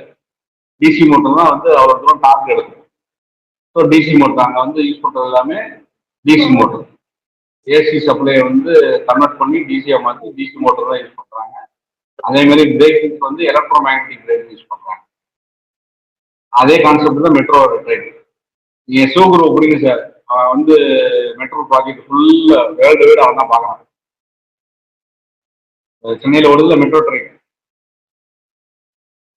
அதோட ஃப்ரண்ட் குரு கேபினட் கண்ட்ரோல் அசம்பிளி வந்து டிசைன்டு பை சிவகுரு. சென்னை, டெல்லி, மும்பை, புனே, இந்தியாவில் கொச்சின், இது எல்லாமே அவங்க ப்ராஜெக்ட் தான். அதே மாதிரி யூரோப், அமெரிக்கா அங்கேயும் பண்ணியிருக்காங்க. எம்பாய்டர்ட் சிஸ்டம். மெயின்டெனன்ஸ் வந்து அது ஒரு ஆர்ட். எலக்ட்ரிக்கல் வந்து ஒரு பெரிய கடல். நான் அவ்வளோ தூரம் பேசணும்ல, எனக்கு எல்லாம் 100% தெரியுமா எனக்கு தெரியாது. நான் அது வரைக்கும் கற்றுக்கிட்டது வந்து ஒரு 15% தான். 25 வருஷத்துல நான் கற்றுக்கிட்ட விஷயம் வெறும் 15 to 20% தான் எனக்கு தெரியும். அவ்வளோதான் நான் கற்றுக்கிட்டேன். இன்னும் கற்றுக்க வேண்டியது 80% இருக்கு. அதுல இன்னும் ஒரு 20% நான் கற்றுக்கிட்டேன்னு நான் சயின்டிஸ்ட் ஆயிட்டேன். டியூரிங் த காலேஜ் டேஸ்ல அவங்க என்னென்னலாம் இப்போ வந்து அடிஷ்னலா இப்போ நீங்க உங்களை மாதிரி ஒரு நீங்க ஒரு தனியா ஒரு ஆண்டர்பிரினர் ஆனீங்க இல்லையா, அந்த ஆண்டர்பிரினர் ஜேர்னில இருந்து நீங்க என்னென்ன ஸ்ட்ரகிள்ஸை ஃபேஸ் பண்ணீங்க, இப்போ டியூரிங் த காலேஜ் டேஸ்ல நீங்க என்னென்னலாம் மிஸ் பண்ணீங்க, அதை வந்து ஸ்டூடெண்ட்டுக்கு நீங்க என்ன சொல்ல விரும்புறீங்க? அந்த காலேஜ் டேஸ்ல என்னென்ன பண்ணலாம்? ஸ்டூடெண்ட் என்ன சொல்ல வரேன் அப்படின்னா, முதல்ல ஒரு வேலைக்கு ஜாயின் பண்ணணும். ஃபர்ஸ்ட் வேலையில ஜாயின் பண்ணணும். ஒரு சில பேருக்கு பிஸ்னஸ் வந்து ஃபேமிலி சைடு இருந்ததுன்னா பிஸ்னஸ்ல போவாங்க. நீ என்ன செலக்ட் பண்ணாலும் ஃபர்ஸ்ட் அதுக்கு சின்சியரா, அதுக்கு ப்ரூஃப்ஃபுல்லா உண்மையா இருந்தீங்கனாலே அடுத்த லெவல ஆட்டோமேட்டிக் அதுவே உங்களுக்கு மூவ் பண்ணி கொண்டு போகும். இன்ட்ரெஸ்ட் தான் இதுல மெயின். கற்றுக்கணும். ஏன்னா இது வந்து கோர். இன்னொன்று ஒரு மெயினான விஷயம் சொல்றேன். மார்க்கெட்ல கன்ஸ்ட்ரக்ஷன் ஃபீல்டுல நம்பர் ஆஃப் வேகன்சிஸ் இருக்கு, எக்கச்சக்கமான வேகன்சிஸ் இருக்கு. அதுவும் குஜராத்ல வந்து குஜராத், பீகார், ஒரிசா இங்கெல்லாம் வந்து ப்ராஜெக்ட்ஸ் வந்து எல்லாமே 5,000 10,000 க்ரோஸ் ப்ராஜெக்ட் தான். ஆளு தேவை, ஆனா அவங்களுக்கு ஆளு இல்லை. ஆளு தேவைன்னா அவங்களுக்கு வந்து கொஞ்சம் குவாலிஃபைடு பர்சன்ஸ் எதிர்பார்க்குறாங்க. ஆனா குவாலிஃபைடா பர்சன்ஸ் கிடைக்க மாட்டேங்கிறாங்க. இன்ஜினியர்ஸ்ல எல்லாருமே சாஃப்ட்வேர் நோக்கி மூவ் ஆகுறாங்க. ஒயிட் காலர் ஜாபு, இந்த தூசி, மழை, வெயில் இதெல்லாம் வந்து யாரும் விரும்புறது இல்லை. ஆனா இன்னைக்கு வந்து இந்த ஃபீல்டுல ஜாப் கொட்டி கிடக்கு. நீங்க லிங்க்டின்ல போய் பாருங்க, ஃப்ரெஷர்ஸ்க்கே ஏகப்பட்ட வேகன்சி இருக்கும். ஸோ ஃபர்ஸ்ட் உங்க ரெஸ்யூமை நீங்க வந்து பக்காவா ரெடி பண்ணுங்க. ரெசியூம்ல வந்து நீங்க வந்து உங்களுக்கு தெரியாத விஷயம் தயவு செய்து எழுதாதீங்க. ஏன்னா கேள்வி கேட்க ஆரம்பிச்சிருவாங்க. அதே மாதிரி கேள்வி கேட்கிறப்ப 100% கான்பிடண்டா இருக்கீங்க அப்படின்னா அதுக்கு பதில் சொல்லுங்க. எதனால இதை சொல்றேன் அப்படின்னா, ஒரு கேள்வி கேட்கிறாங்க, அந்த கேள்விக்கு நீங்க ஒரு தப்பான பதில் சொல்றீங்கன்னு வச்சுக்கோங்க. அந்த பாயிண்ட் எப்படி எடுத்துக்குவாங்க அப்படின்னா, கேட்ட கேள்விக்கு இந்த பையனுக்கு பதில் தெரியல, பாயிண்ட் நம்பர் 1. பாயிண்ட் நம்பர் 2, அவன் சொன்ன பதிலுக்கு உள்ள கொஸ்டினும் அவனுக்கு தெரியல, அந்த ஆங்கிள் போயிடுவாங்க.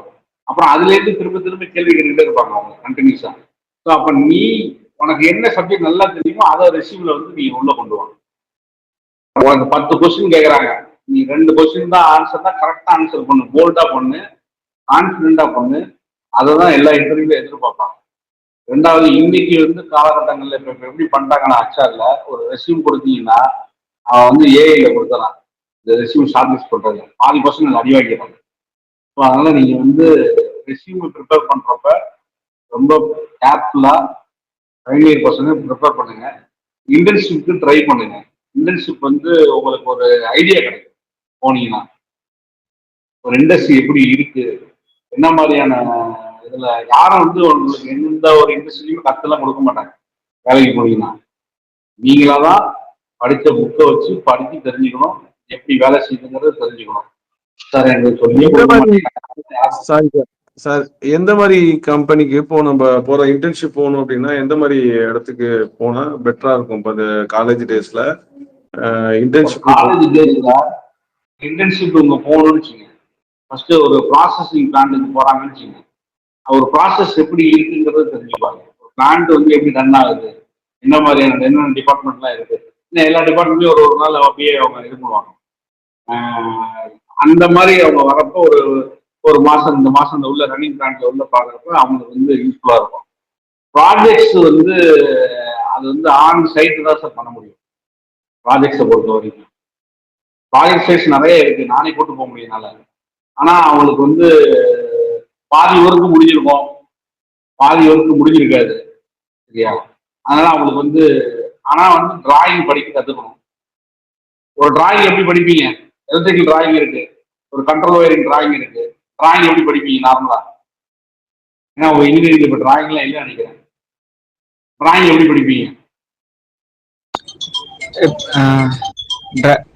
ஸ்டெப்பர் மோட்டாருக்கு டிரைவர்ஸ் இருக்குன்னா அதுல வந்து இப்போ டயோட்ஸ்ல ஆனோட் கேத்தோட எப்படி அந்த மாதிரி.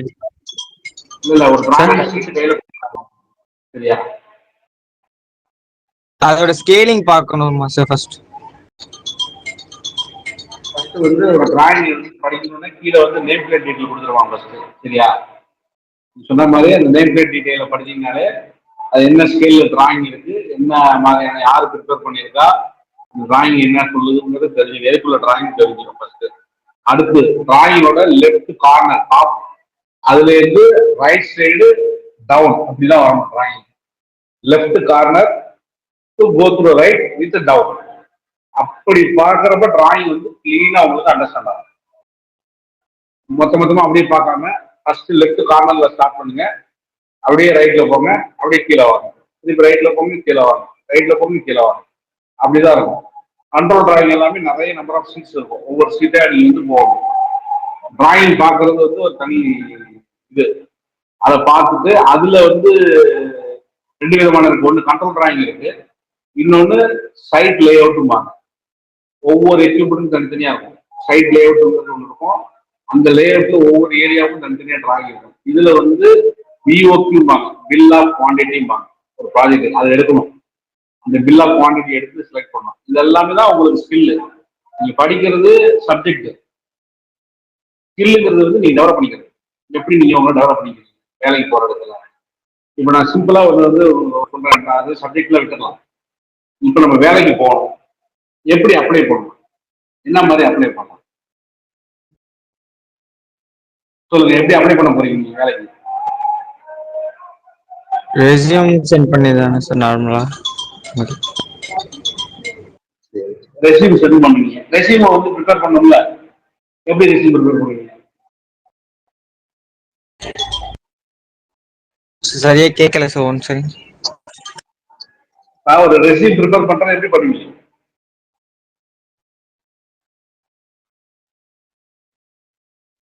எனக்கு என் பயோடேட்டாஸை ஃபில் பண்ணிட்டு அந்த கம்பெனிக்கு தேவையான ரெக்குவயர்மெண்ட் என்ன, அந்த ஜாபுக்கு நான் குவாலிஃபைடா என்ன, அந்த மாதிரி சரி, இந்த ஜாபுக்கு தான் உங்களை அதனால ரெக்ரூட் பண்ண போறான்னு உங்களுக்கு எப்படி தெரியும்?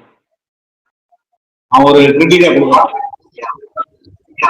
ஸோ ஃபர்ஸ்ட் நீங்க என்ன பண்ணுங்க, உங்களோட பயோடேட்டா வந்து கரெக்டா வந்து உங்களோட ஆம்பிஷன் என்ன, இந்த நீங்க எப்படி இருந்து இந்த கம்பெனிக்கு செட் ஆவீங்க, இந்த கம்பெனி க்ரோத்துக்கு எப்படி செட் ஆவீங்கன்னு போடுது. சரியா?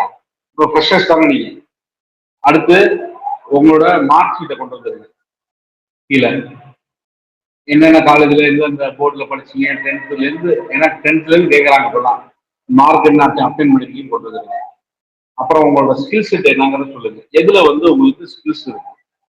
அடுத்து உங்களுக்கு வந்து இன்ட்ரெஸ்டடு வந்து எதுல, அடிஷனல் கோர்சஸ் என்ன பண்ணிருக்கீங்க, வேற ஏதாவது ஸ்போர்ட்ஸ் அச்சீவ்மெண்ட் பண்ணிருக்கீங்களா, இல்ல காலேஜ்ல பேப்பர் ப்ரெசன்டேஷன் பண்ணி பிரைஸ் வின் பண்ணிருக்கீங்களா, இல்ல பார்ட்டிசிபேட் பண்ணிருக்கீங்களா, வேற ஏதாவது ட்ரைனிங் ப்ரோக்ராம் வந்து அட்டன் பண்ணிருக்கீங்களா, அப்ப எங்கெங்கெல்லாம் ட்ரைனிங் போனீங்க, என்ன லேர்ன் பண்ணீங்க, இதெல்லாம் வந்து கொண்டு வாங்க. கொண்டு வந்து லாஸ்ட் உங்களோட பர்சனல் டீட்டெயில கொடுத்தீங்கன்னா உங்களுக்கு வந்து அவன் பார்ப்பாங்க. ஓகே, இந்த ரெஸ்யூம் வந்து உண்மையை சொல்லுதா பொய் சொல்லுதாங்கிறது அவங்களுக்கு அவங்களோட எக்ஸ்பீரியன்ஸை பார்த்தோன்னே கண்டுபிடிச்சிருவாங்க. ஸோ ரெஸ்யூம் வந்து ரெடி பண்ணிட்டீங்க. இப்போ ஒரு சில பேர் ஐடி ஃபீல்டுக்கு போறாங்க அப்படின்னா, ஐடி ஃபீல்டுல இன்னைக்கு வந்து என்ன பண்ணுவாங்கன்னா ஃபர்ஸ்ட் வந்து டெஸ்ட் தான். ஐடி ஃபீல்டை பொறுத்த வரைக்கும் ஃபர்ஸ்ட் எடுத்தோன்னா உங்களுக்கு டெஸ்ட் தான் வைப்பாங்க. டெஸ்ட்ல ஃபர்ஸ்ட் 1, 2, 3 டெஸ்ட் கிளியர் பண்ணாதான் அடுத்து குரூப் டிஸ்கஷன், அப்புறமேட்டு ஹெச்ஆர் அப்படின்னு போகும். எலக்ட்ரிக்கல் போர்டில் போகணும் அப்படின்னு என்ன பண்ணணும், சின்ன வேலையோ பெரிய வேலையோ ஒரு ரெஃபரன்ஸ் எடுத்து ஃபாலோ பண்ணி அவங்களை பிடிச்சி போகணும். கண்டிப்பா ரெஃபரன்ஸ் வச்சுதான் வந்து இந்த இண்டஸ்ட்ரி நிறைய பேர் உள்ள போறாங்க. அப்ப அங்கதான் இந்த அலுமினியோட யூஸ் வந்து உங்களுக்கு ஹெல்ப்பா இருக்கும். விஜயராகவன் சார்கிட்ட, சார் எனக்கு இந்த மாதிரி யாராவது சொல்லுங்க, இவரை ஃபாலோ பண்ணணும்னு நம்பரை வாங்கி அவங்கள கண்டினியூஸா ஃபாலோ பண்ணுங்க. அவங்க கூட டச்ல இருக்கு, பர்சனலா அவங்க கூட ஒரு ஃப்ரெண்ட்ஷிப்பை கிரியேட் பண்ணுங்க. உங்களோட சீனியர்ஸ் இருக்காங்க, உங்களோட அந்த மாதிரி உங்க அங்கிள்ஸ் இருப்பாங்க, உங்களோட ரிலேஷன்ஷிப்பை டெவலப் பண்ணுங்க. இந்த அலுமினி கூட உங்க ரிலேஷன்ஷிப்பை டெவலப் பண்ணிட்டு உள்ள போறதுக்கான முயற்சி அவங்க சொல்லுவாங்க. நான் அன்னைக்கு சார் சொன்னேன், சார் எல்என்டில ஒரு வேகன்சில கேட்டிருக்காங்க சிவில்ல. கரெக்டா sir? Yes sir, yes sir. அதே மாதிரி இன்னொரு இது சொல்றேன், துலேரா அப்படின்னு சொல்லி குஜராத்ல ஒரு இடம் இருக்கு, அகமதாபாத்ல 120 கிலோமீட்டர். அங்க டாட்டாவும் தைவான் கம்பெனியும் சேர்ந்து ஒரு 90,000 crore ப்ராஜெக்ட் போயிட்டு இருக்கு. அங்க வந்து மல்டிபிள் மேன் பவர் தேவை, ரெக்யர்மெண்ட் தேவை. யாரும் போக மாட்டேங்கிறாங்க. இந்த மாதிரி இன்ஃபர்மேஷனை நீங்க கலெக்ட் பண்ணுங்க. அங்க யார் இருக்காங்களோ அலுமினி மூலியமா அவங்க கான்டாக்டை வாங்குங்க. என்ன இப்ப நான் சொன்ன மாதிரி சிவகுரு ஒருத்தர், மகாமுனி ராஜா ஒருத்தர், அப்புறம் சிவராஜான்னு ஒருத்தர் இருக்காரு, அப்புறம் கல்ஃப்ல வந்து நிறைய பேர் இருக்காங்க. ஃபாரின் போர்டு நினைக்கிறவங்க கல்ஃப் போர்டுனா எப்படி போகணும், சிங்கப்பூர் போகணும்னா இன்னைக்கு சிங்கப்பூர் போறதுக்கு மெயின் தேவை யூரோப்பியன் சர்டிஃபிகேட் தான். அது நல்ல இந்த சிஎஸ்ஹெச் சொல்லிட்டு அந்த டீட்டெயில் நான் உங்களுக்கு ஷேர் பண்றேன் சார், பசங்களுக்கு பசங்க அந்த கோர்ஸ் வந்து படிக்கிறது. அதே மாதிரி மாஸ்டர் டிகிரி படிங்க. மாஸ்டர் டிகிரி வந்து படிச்சீங்கன்னா டீச்சிங் இருக்காக மட்டும் இல்லை, இப்பெல்லாம் எல்லா கம்பெனியுமே கொஞ்சம் மாஸ்டர் டிகிரி எதிர்பார்க்குறாங்க. இருக்கிறவங்க வந்து கேம்பஸ்ல வந்து தூக்கிட்டு போயிடுறாங்க. அதே மாதிரி ஒரு பிஸ்னஸ் ஸ்டார்ட் பண்ணணும் அப்படின்னு நீங்க நினைச்சீங்க அப்படின்னா 3 விஷயம். ஃபர்ஸ்ட், பிஸ்னஸ் ஸ்டார்ட் பண்றதுக்கு முன்னாடி அதுல அனுபவம் கொஞ்சமாவது இருக்கணும். 2வது, ஃபினான்சியல், நீங்க பணம் கொஞ்சம் சேர்த்துக்கங்க, கடன் வாங்கி பிசினஸ் ஆரம்பிக்காது. 3 தான் மெயின். அப்ப இது 3 வந்து ஓரளவுக்கு உங்களுக்கு எக்ஸ்பீரியன்ஸ் இருக்கிறப்ப உங்களுக்கு கான்டாக்ட்ஸ் இருக்கும். கான்டாக்ட்ஸ் இருந்து நீங்க கொஞ்சம் பணம் சம்பாதிச்சு சேர்த்துட்டு பிசினஸ் ஸ்டார்ட் பண்ணுங்க. நீங்க கடன் வாங்கி பிசினஸ் ஸ்டார்ட் பண்ணீங்க அப்படின்னா சக்சஸ் பண்ண முடியாது, உங்க ப்ரெஷர் வந்து ஹேண்டில் பண்ண முடியாது. ஃபினான்ஷியலாகவும் நீங்க வந்து ஸ்ட்ரெயின் ஆவீங்க, வீட்டில் வந்து ரொம்ப ஸ்ட்ரகிள் ஆயிடுவாங்க. ஸோ பிஸ்னஸ், ஏற்கனவே பிஸ்னஸ் பீப்புளாக இருக்கிறவங்க ஃபேமிலியில் பிஸ்னஸ் பண்ணிட்டு இருக்காங்க சார், அவங்க ஓரளவுக்கு வந்துருவாங்க, தப்பிச்சு வந்துருவாங்க. புதுசா ஒரு என்டர்பிரனரா நீங்க உள்ள நுழையிறப்ப உங்களுக்கு கஸ்டமர் பேஸ் வேணும். ஃபர்ஸ்ட் கஸ்டமர் பேஸை கிரியேட் பண்ணுவோம். ரெண்டாவது வந்து நிறைய பிசினஸ் இருக்கு, அதுக்கு ஒரு 2-3 வருஷம் அனுபவம் தேவை. ஒரு 2 to 3 years வந்து ஒரு அந்த பிசினஸ் என்ன பண்ணணும்னு நீங்க நினைக்கிறீங்களோ அது சம்பந்தமான ஒரு வேலைக்கு போங்க. அது சம்பந்தமா ஏதாவது ஒருத்தர் போய் வேலை பாருங்க, கத்துக்கங்க பிசினஸ், கத்துக்கிட்டு ஸ்டார்ட் பண்ணுங்க. இல்லைன்னா வந்து ரொம்ப டஃபா இருக்கும். நான்லாம் 25 வருஷம் ஆச்சு பிசினஸ் ஸ்டார்ட் பண்றது. ஏன்னா பயம்தான், வேற ஒன்றும் கிடையாது. ஆரம்பிக்கலாமா வேணாமா, ஆரம்பிக்கலாமா வேணாமா, சரி செஞ்சா எப்படி போகும், போகுமோ போகாது, இப்படியே ஓடிச்சு எனக்கெல்லாம். அதனால வந்து இப்ப வேற வழியே கிடையாது, பிசினஸ் ஸ்டார்ட் பண்ணி ஆகணும். அப்படி ஒரு நிர்பந்தத்துல வரப்ப நாங்கள் ஆட்டோமேட்டிக்கா என்ன பண்றோம், டைரிக்கு இப்ப நிறைய கான்டாக்ட்ஸ் எங்களுக்கு இருக்கு. என்னால முடிஞ்சது அட்லீஸ்ட் ஒரு 2-3 பேருக்காவது நான் வந்து வேலை வாங்கி கொடுக்கணும்னு நினைக்கிறேன். லாஸ்ட் இயர் என்னோட பிரதரோட பொண்ணு, அவர் எலக்ட்ரிக்கல் வந்து இதுல படித்தார், திருச்சியில. பட் வந்து அவங்களுக்கு 2-3 ஆப்பர்ச்சுனிட்டி கொடுத்தேன், பட் அவங்க மிஸ் பண்ணிட்டாங்க. ஏன்னா இன்டர்வியூ வரைக்கும் கொண்டு போடுறதா என்னோட வேலை. அதுக்கப்புறம் நீங்க இன்டர்வியூல வந்து பெஸ்டா பர்ஃபார்ம் பண்ணணும். பர்ஃபார்ம் பண்ணீங்கன்னா தான் அவங்க எடுப்பாங்க. ஃப்ரெண்ட்ஸ் சர்க்கிள் என்ன பண்ணுவாங்கன்னா சொல்லும், இன்டர்வியூ வரைக்கும் அரேஞ்ச் பண்ணிடுவாங்க. இன்டர்வியூ பெட்டரா பண்ணீங்கன்னு வச்சுங்க, ஆட்டோமேட்டிக்கா எடுத்துக்குவாங்க. ஓரளவுக்கு ஒரு 50-60% பண்ணிட்டீங்கன்னா எடுத்துக்குவாங்க. ஓகே அப்படின்னு கான்ஃபிடென்ட்டா பண்ணணும். இந்த அலுமினியோட மெயின் ரீசன் வந்து உங்களை எல்லாருக்கும் சப்போர்ட் பண்றது மட்டும்தான். அது விஜயராஜன் சார் வந்து நல்லா பண்றாரு. எல்லாரையும் கான்டாக்ட் பண்ணி ஒவ்வொருத்தரையும் வந்து ஒவ்வொருத்தரோட பிஸி ஷெட்யூலையும் வந்து மீறி சார் பசங்களை ஏதாவது சொல்லிக் கொடுங்க அப்படின்னு சொல்லிட்டாரு. நான் கொஞ்சம் இன்னைக்கு போர் அடிச்சிருப்போம் உங்களுக்கு எல்லாருக்குமே. நான் டெக்னிக்கல் நிறைய பேசியிருக்கேன். நீங்க அது நாலேஜா எடுத்துருங்க, அட்வைஸா எடுக்காதுங்க. சொன்னது எல்லாமே ஒரு நாலேஜ் ஷேரிங்காக தான் சொன்னேன், எப்படி இருக்கும் அப்படின்னு. சரியா? தெரியாத விஷயங்கள்ல இருந்தால் தெரிஞ்சுக்கங்க. உங்கள்ட்ட இருந்து நான் கத்துக்கிறதுக்கு நிறைய இருக்கு. ஏன்னா என்னோட நிறைய இருக்கிற பசங்கள்லாம் அட்வான்ஸா இருக்கு, சிஸ்டம் வைஸ் நிறைய தெரிஞ்சிருக்கு. உங்களுக்குலாம் சொல்லுங்க, கத்துக்கிறேன். சரியா? என்கிட்ட இருக்கிற நாலேஜ் ஷேர் பண்றேன்.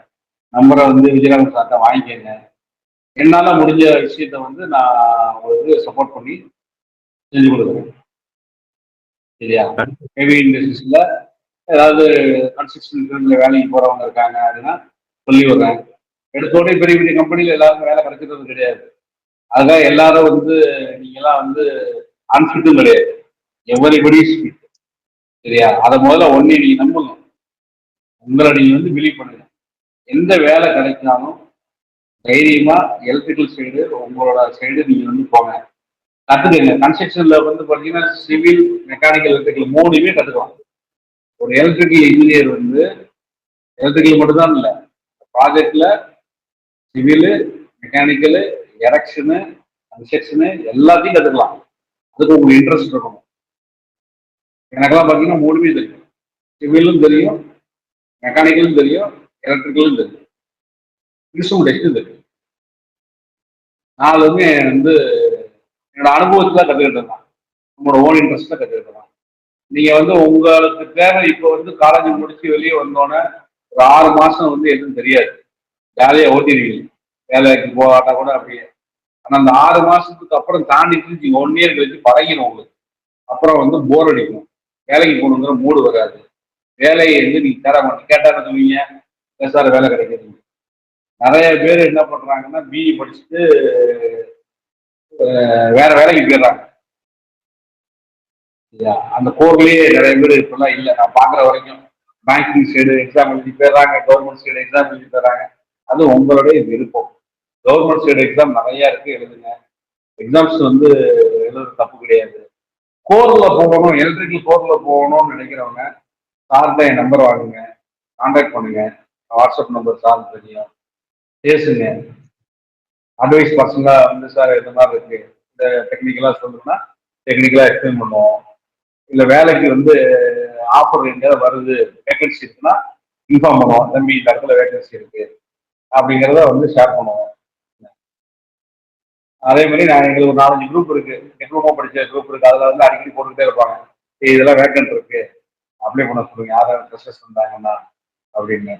2 மாசம் முன்னாடி கூட டொயோட்டால கேட்டிருந்தாங்க சார். நான் அப்போ விட்டுட்டேன். Toyota company, car company. டொயோட்டால வந்து ரெக்ரூட்மெண்ட் கேட்டிருந்தாங்க. எங்களுக்கு டிஸ்ட்ரிக்ட் ஷெட்யூல்ல நாங்க ஞாபகம் வச்சுக்க மாட்டோம், ஓடிக்கிட்டே இருக்க மாட்டாங்க. அது பசங்க வந்து நீங்க எங்களை டச் பண்ணுங்க, டச் பண்ணிட்டு கான்டாக்ட் பண்ணுங்க, சரியா? தேங்க்யூ வேற சார், தேங்க்யூ, கேட்டு சொல்லுங்க சார் பசங்களை. Thank you sir, thank you. உங்களுடைய பிஸி ஷெட்யூல்ல நீங்களுக்காக வந்து இவ்வளவு ஒரு 1 hour கிட்டத்தட்ட 1 hour 1.5 hours கிட்டத்தட்ட ஸ்பெண்ட் பண்ணிருக்கீங்க. தேங்க்யூ ஆன் பிகாஃப் ஆஃப் அமக் alumni association. I expressed my heartfelt thank our esteemed alumni resource person, V. Babu Sankar, for delivering wonderful informative session. The valuable information and practical industrial knowledge and entrepreneurial journey and real life experience you shared will be highly useful for our student in their academic and professional journey. Thank you for your valuable time, inspiring guidance, and continued support to our alma mater. Thank you, sir. Thank you.